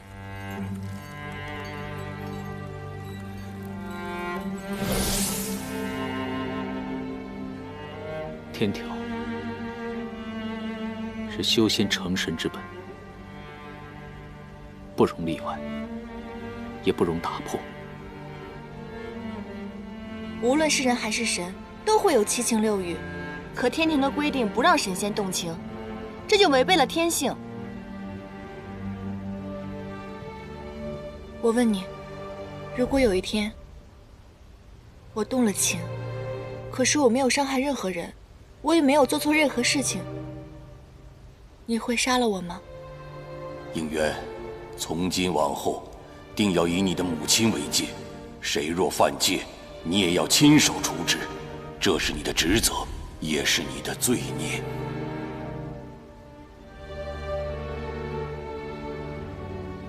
我会杀了你。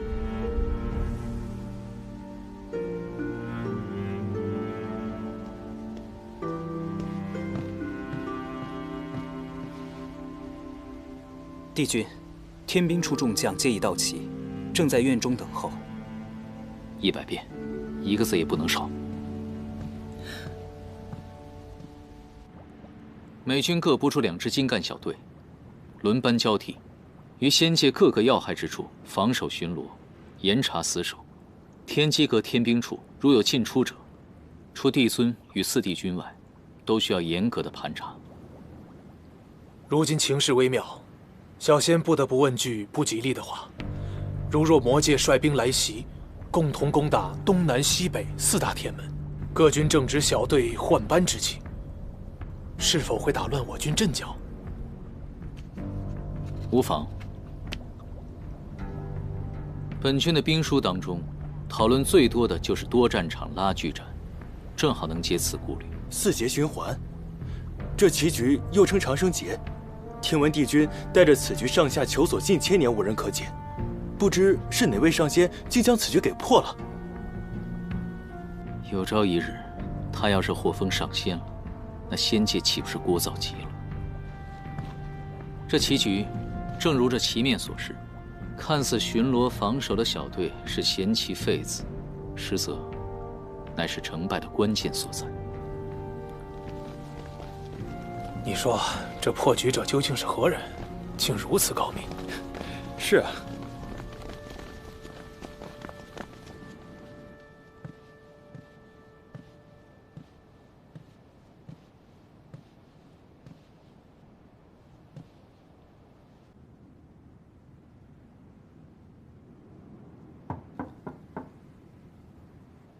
严旦，抄好了吗？你要是求本军帮忙的话，看在你忠心护主的份上，本军可以帮你抄10遍天条。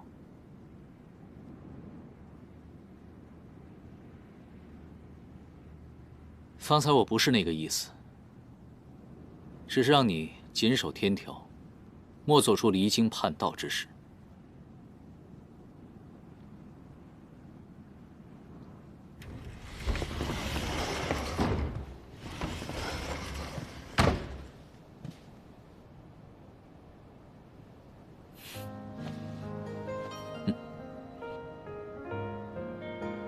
本君可真是想多了呀！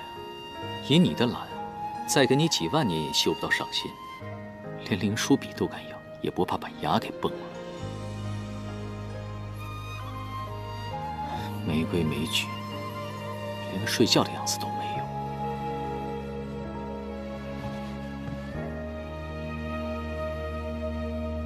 做一粒多少八荒的心，碧落无惧到流泪的人间去，却以为常有四海的雨，尘埃如洗，难过欢喜都轻易的忘记。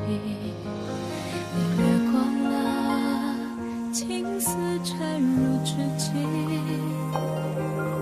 还沉迷于一瞬间花开的时息，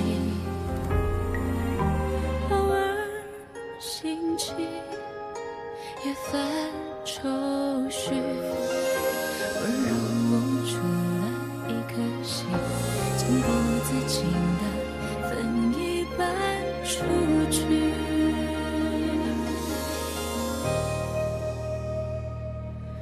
都怪时光风絮，红尘沙一吹向你，心字涌入潮汐，频频万计，情之所起，只怕眼角泪滴一次溶掉你背影。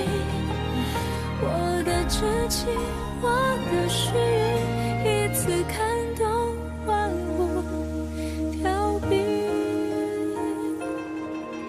而后归期都偏向你。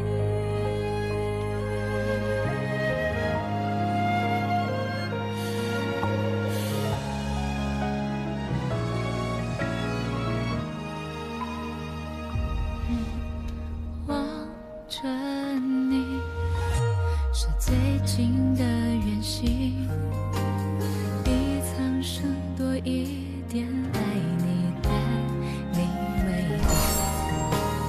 离开你，像奔走在原地，云之缝隙，不得涟漪，是最坏的事情。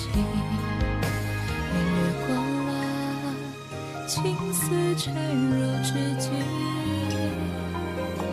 也迷失在那些不堪一击，流水东去，一往唏嘘，看温柔无助半颗心，还不自禁的一并交出去。都怪时光风絮，红尘沙一吹向你。九重天还真没有谁的字写得比你更丑。频频问起，情之所起，只怕眼角泪滴一次溶掉你背影。我的痴情，我的须臾，我的全部都偏向你。守着春秋来去，一往而深，向你前行。泪在沉香燃尽，尘埃落定，仍有期许。听闻良辰佳句，两人美景总相依。风凉半醒，冰声一地，不放肆与大梦不息，就往浮云交着。100遍天条。哎呦！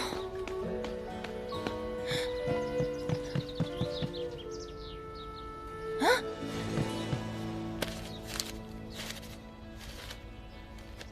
啊！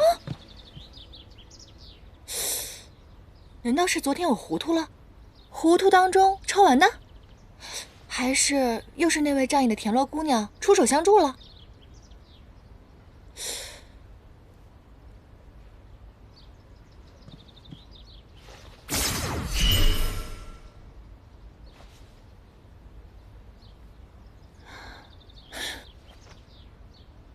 应渊这个小人，都承认小人了，还干这么无聊的事情，没意思。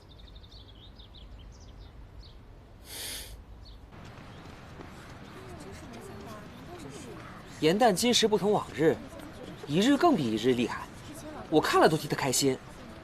严旦没进延续天宫之前啊，不知道是谁说他只有靠别人的命呢。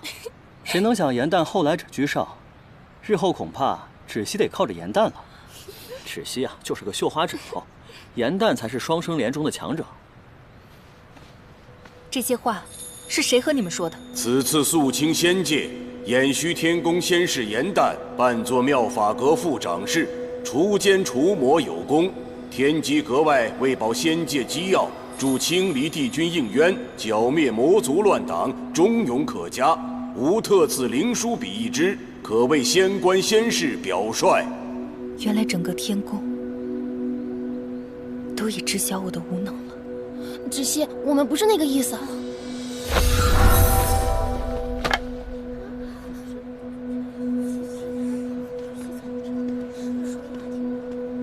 看来你的妹妹拿你的无能邀功去了。你堂堂一个副掌事，居然要靠一个仙士来救。你妹妹在帝尊面前邀功请赏，与自己的跟班编排你的无能，你还真是不辜负我的期望，把我妙法阁的脸都丢尽。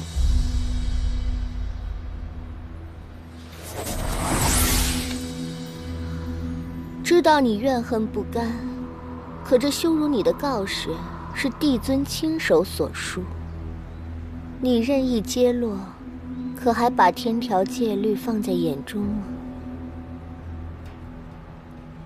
芷溪知错，知错，那就捧着它，跪足3个时辰，让那些路过的仙士都来你身旁看看，你的好妹妹对你有多好。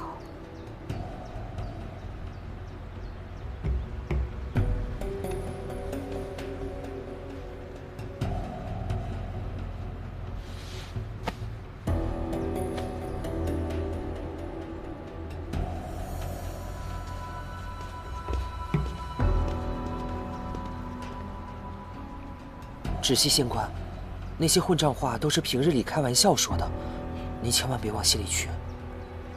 严旦平日里和你们说我是弱者，是无能之辈，拿这种话开玩笑，是吗？不是的，我们不知道，我们什么也没说过。走。严旦平日里最在意这个姐姐，要是她知道我们说错了话，闹了这一出，那我们的戏就没法拍了。过几日瑶池盛宴，一切顺心顺意，芷溪自然就释怀了。你可别再多说话了啊！好。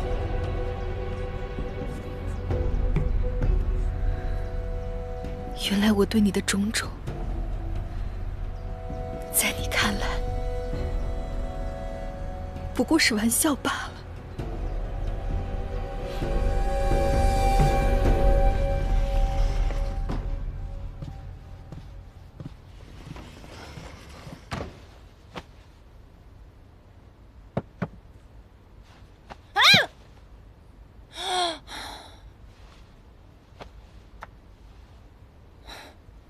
我说你这个小乌龟啊，是我辛辛苦苦的带你脱离了苦海，没有功劳也有苦劳，对吧？你现在已经是一只大龟了，你能不能稍微的体谅一下你的恩公，不要乱跑了，好不好？你干嘛？你怎么了？你是不是体内燥热？要不然我给你扎几针。你在说什么呀？我是一个汉旦，我听不懂你的龟言龟语。哎，算了，我还是让黑土来治你。你们这些水族小弟都一个德行，明明该你们哄我，每次都让我去哄你们。算了，能力越大，责任越大。于墨，于墨，你果然在这儿。说好了一起吃夜宵，你喝什么呢？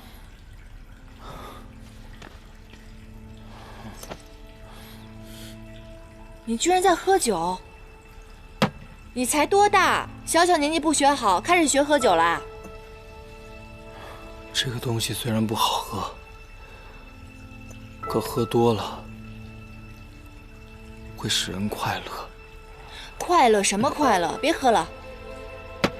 你睁开眼睛看看，你看看我是谁？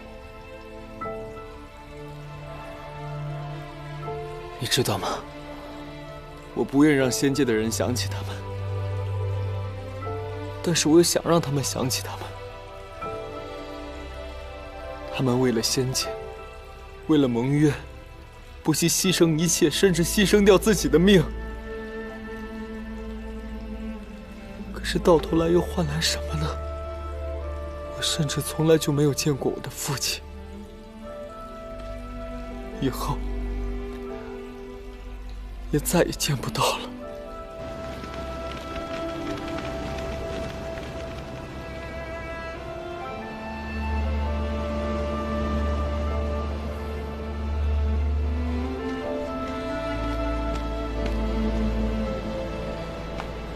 孙浩，按照战前所约定，神族、仙族的援军早在3日前就该带着粮食与补给赶到。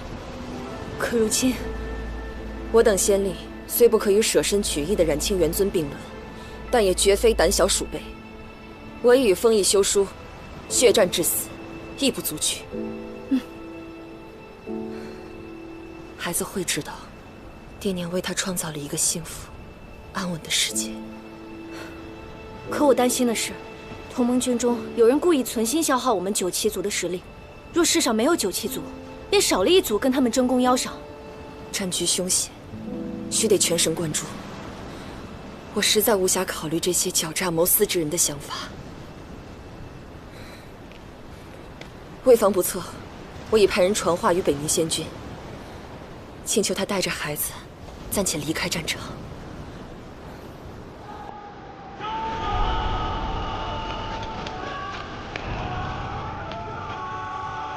孙浩，你伤得实在颇重，不宜出战了。无妨。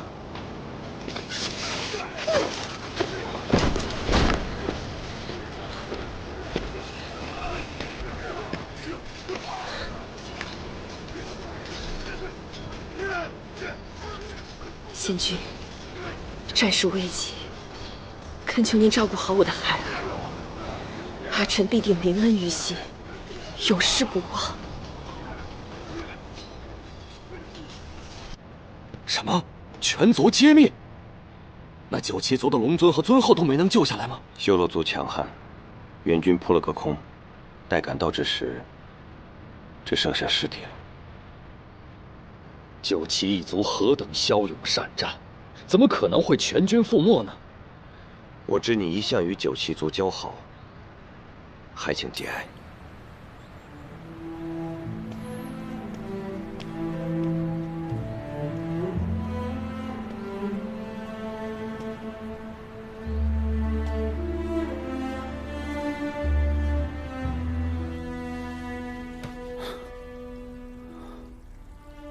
仙君一直告诉我，只有忘记才能活下去，但是他却没有告诉我，我该怎么忘记啊？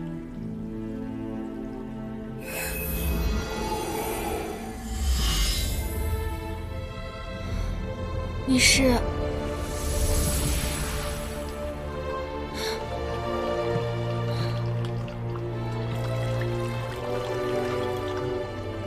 你居然是九旗！你居然是那条被我喂了800年的小黑鱼！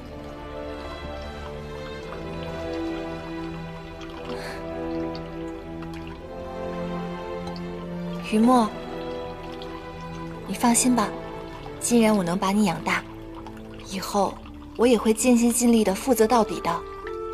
虽然天上确实很无聊又很严肃，但是也有很多温暖和快乐在。从此以后，你不仅有北冥仙君，还有我陪着你，你不再是孤单一个人了。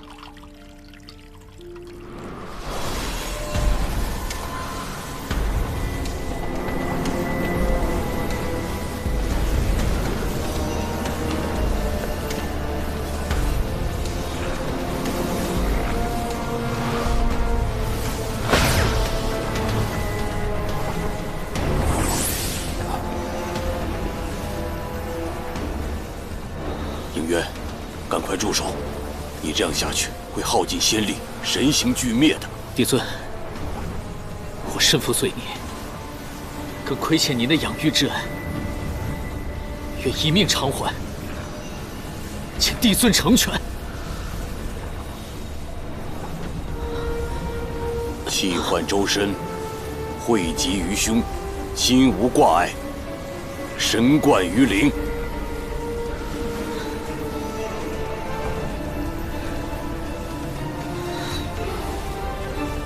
修齐天机，再塑昆仑。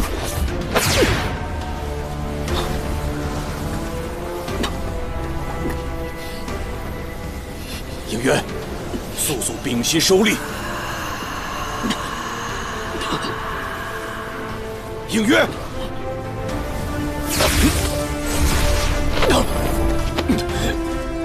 应渊。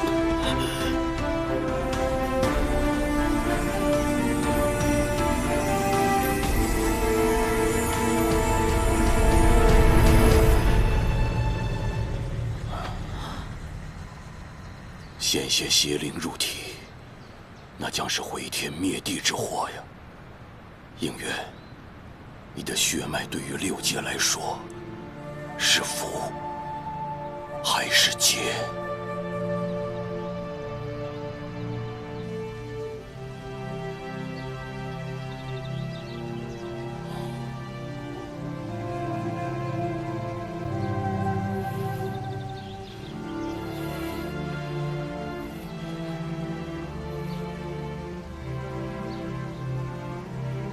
你醒了。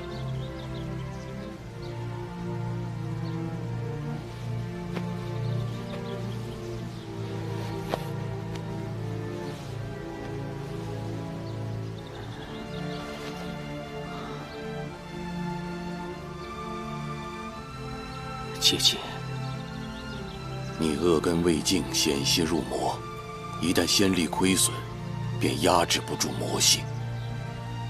帝尊，我想再试一次。若是仙力耗尽，堕入魔道，恳请帝尊赐我一死，不必息容。应渊，你不明白，一旦你入魔，于六界而言，其灾祸不亚于整个魔界倾巢来袭。为何？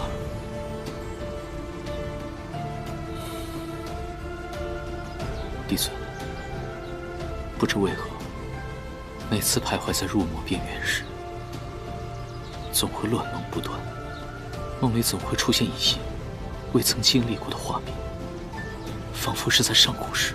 住口！倘若有朝一日，六界不再有隐患，你恶根尽除，吾会将答案告诉你的。应渊，吾已将元神注入你仙灵之中，你要摒除杂念，不可有私。如若不然，你就是千古罪人。是。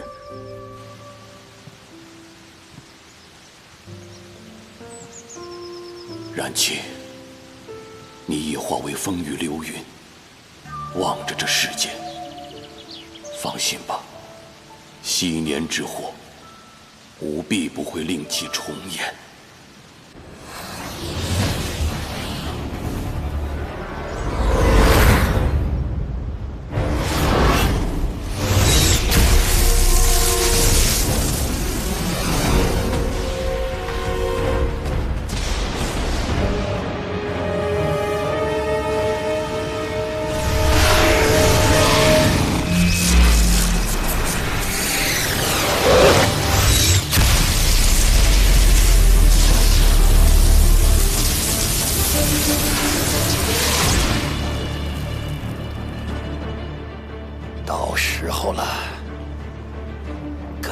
动手了。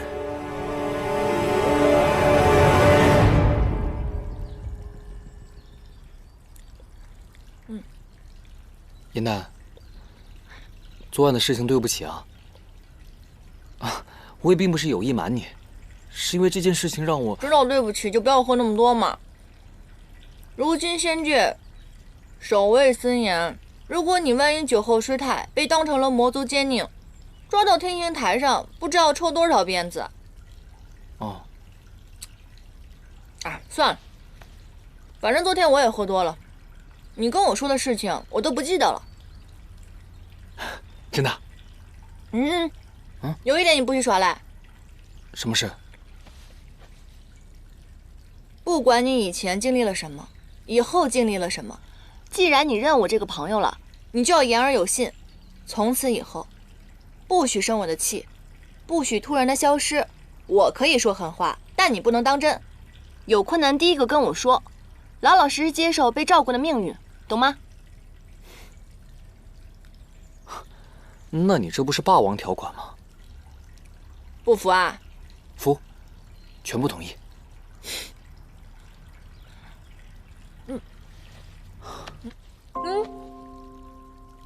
严丹，我真的要谢谢你。在遇到你之前，我的生命当中是一片漆黑的，只有遇到你，让我生命当中才出现了光亮，而且是唯一的光亮，让漆黑变得有意义，让光亮也有了意义。行，好，那个再加一条啊，除非以后我主动向你敞开怀抱，你不许这么随便占我的便宜。占便宜？你知不知道，像你这样搂搂抱抱的是要上天刑台的啊？真的？记住了啊，下不为例。啊。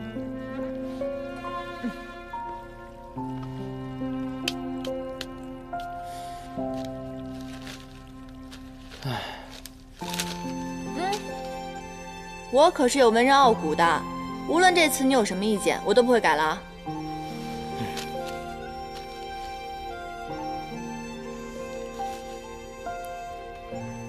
火光中唯余九岐一族的呐喊与奋战声，这算是九岐奋战而亡？我可没有这么说啊，这可是你自己理解的。接下来我就该转换视角讲述了。就从伴随着四大帝君征战的冀都星君桓钦的视角开始讲述。对了，最重要的我给忘了。你怎么把他给带出门了？他现在叛逆期，我每次回去的时候都看见他疯狂的往窗外爬，我都不知道他怎么了，饭也不吃，针也不给扎的。你跟他同为水族，他跟你格外的亲近。你快听听他在说什么呢？让我听听看吧。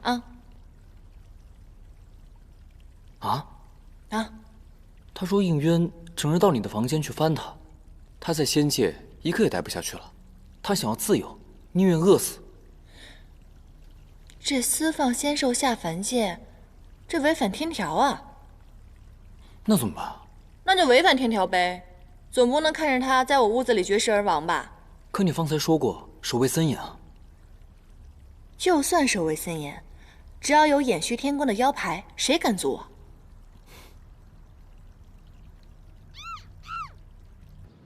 这地是扫干净了，你看这花花草草的都蒙灰了，还不赶紧擦一擦？帝君最喜欢洁净了，你们千万不要敷衍了事啊！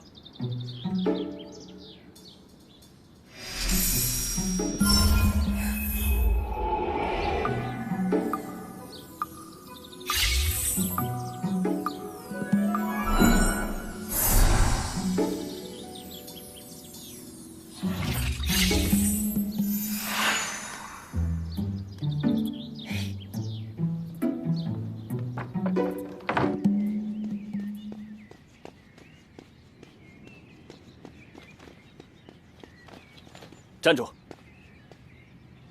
本仙下凡取物，向来畅通无阻，为何阻拦？青离帝君下了严旨，魔界不臣多番骚扰仙界安宁，为防贼人混入仙界，已将南天门封锁，非帝尊或帝君的腰牌，任何仙家不得出入。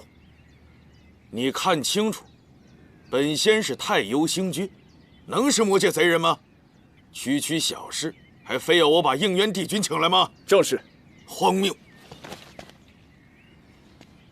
你如此对本仙，乃大不敬之罪，就不怕天刑台上的雷霆鞭吗？小仙职责所在。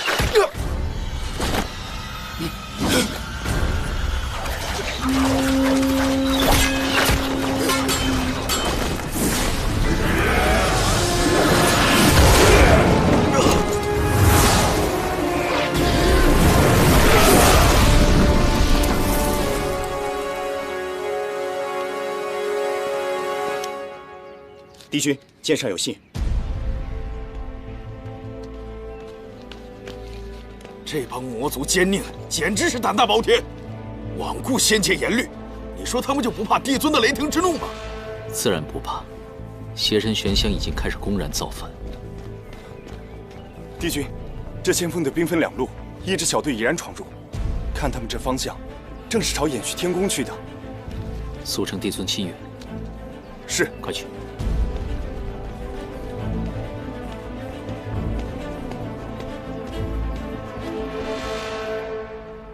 你说你啊，我本来想帮助你修出仙身，可是后来我看到你这个样子，小小的一只，呆头呆脑的。你说你这样要到了凡间，万一掉到了菜市场，可就不止翻身这么简单的事儿了。况且你我也没有什么信物，到了凡间，我怎么跟你相认啊？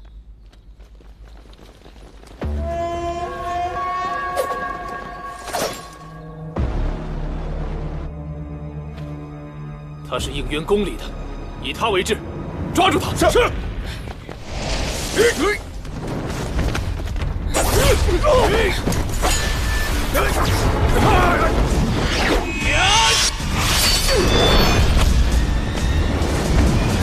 且慢！这位魔族小哥，你看是不是有误会啊？我跟那应元君根本就不熟，你拿我当人质也没什么用嘛。而且我听闻，这个应元君重新调整了仙界的兵法，若是你此刻强行攻入的话，怕是会掉入陷阱。仙界之北，可有埋伏？当然有，从此处到仙界之北，埋伏着数万天兵天将。这位魔族小哥，你要去哪儿啊？是寒月宫啊，还是碧螺殿？不如我带你去吧。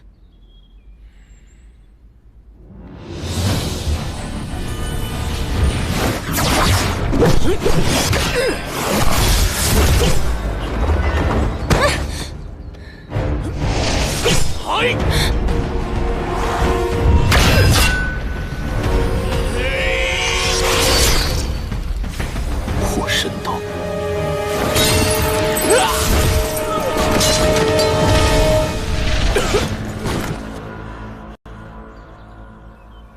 帝君，怎么样？没事吧？我没事儿。破神刀是朔华长老的法器，乃魔界至坚，可劈山破海。想不到此物就伤不了你。你是朔华的爱将拓风，必是受了重托而来。说吧，本君不杀手下败将。我魔族大计，待你死之日便知。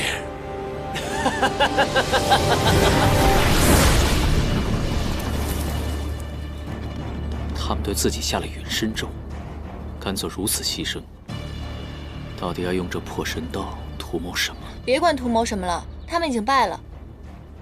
你身上的伤，无妨。你怎么样？我没事儿。你刚刚明明可以用仙力抵挡，为何要以身救我？这个破神刀魔力太盛，可破仙法。本君只是不想看到你被劈成两半。这么说还算你有点良心。你要不要去天医馆看看？万一那刀上有毒可怎么办？过早。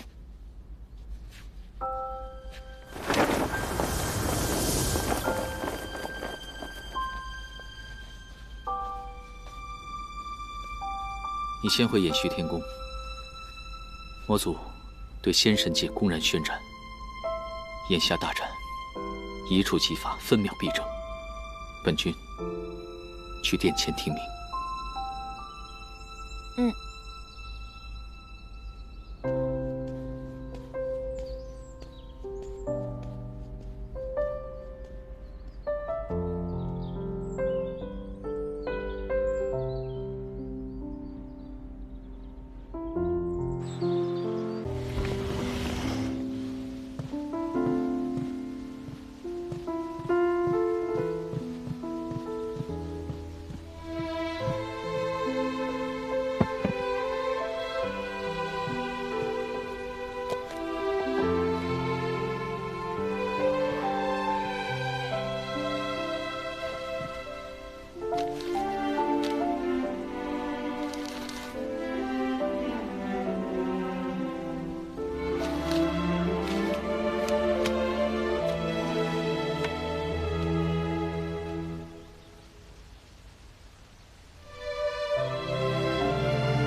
还晓得送伤药来，算你有点良心。原来你就是田螺姑娘。创世之战乃6界划分之缘，非同小可。本君是怕你胡编乱造，牵连到偃虚天宫的清誉，这才批注一二。瑶池盛宴表演的时候，你一定要来哦，我还给你署名了呢。哦。虽然给你署的名是田螺姑娘，记得哦。抱歉抱歉，我帮你包扎吧。本君自己来。没关系，我来吧。我说了，本君自己来。别跟我客气了。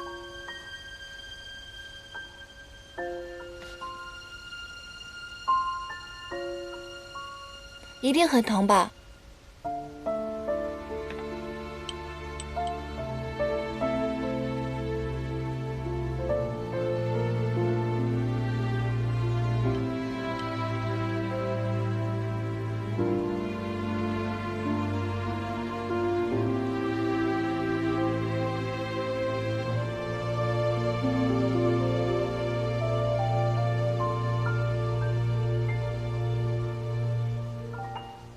我看了你的成稿，颇有想法。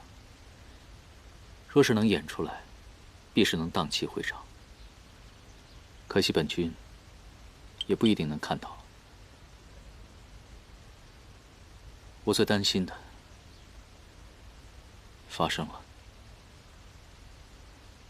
方才南天门附近，你刚刚遇到的正是魔族的先锋队。邪神已经公然开始宣战，联合妖冥2界，意图推翻9重天。仙界使者陶子期已经被他们杀了，来祭旗。桓清刚刚来信提醒帝尊，妖魔冥3界已经备了100万雄兵，随时进攻。他正潜伏在魔界，随时等待接应。2个时辰之后，我便要率军出征。你是6界的第1战神，你肯定没问题的。刚刚外面那些魔兵魔将，被你一招就制服了。要不是因为你要保护我这个小仙士，谁能伤得了你呢？但愿如此吧。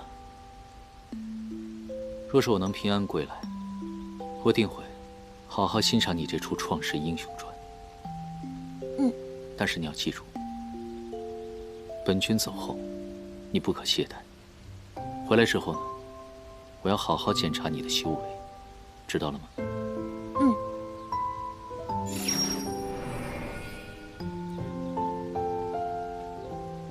你不是爱自由吗？本君下凡之后就没人管着你了，到时候你就可以少吃一点苦，偷一点懒，活得更舒坦了，对吧？那你有没有查到那些魔兵带着朔华长老的法器上天，到底是为什么？他们挟持你的时候，透露过所行的目的吗？我就记得他们要去仙界的北面，可是具体的位置我没有套出来。仙界北面，既无神器仙药，也并没有藏兵部署，甚至连仙兽法籍都没有。去做什么呢？破神刀也破不了结界。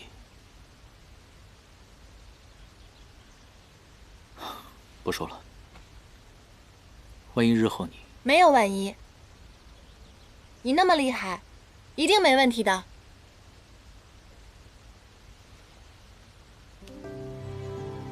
本君当然要回来了。我说的万一，是你一定要记住，日后再遇到这样的危险，千万不要以身犯险。这把破神刀利器极重，若是挨上一刀的话，那便会仙灵俱碎。记住了吗？本君守护6界本来就是责任，你只要保护好自己。还挺有自信的。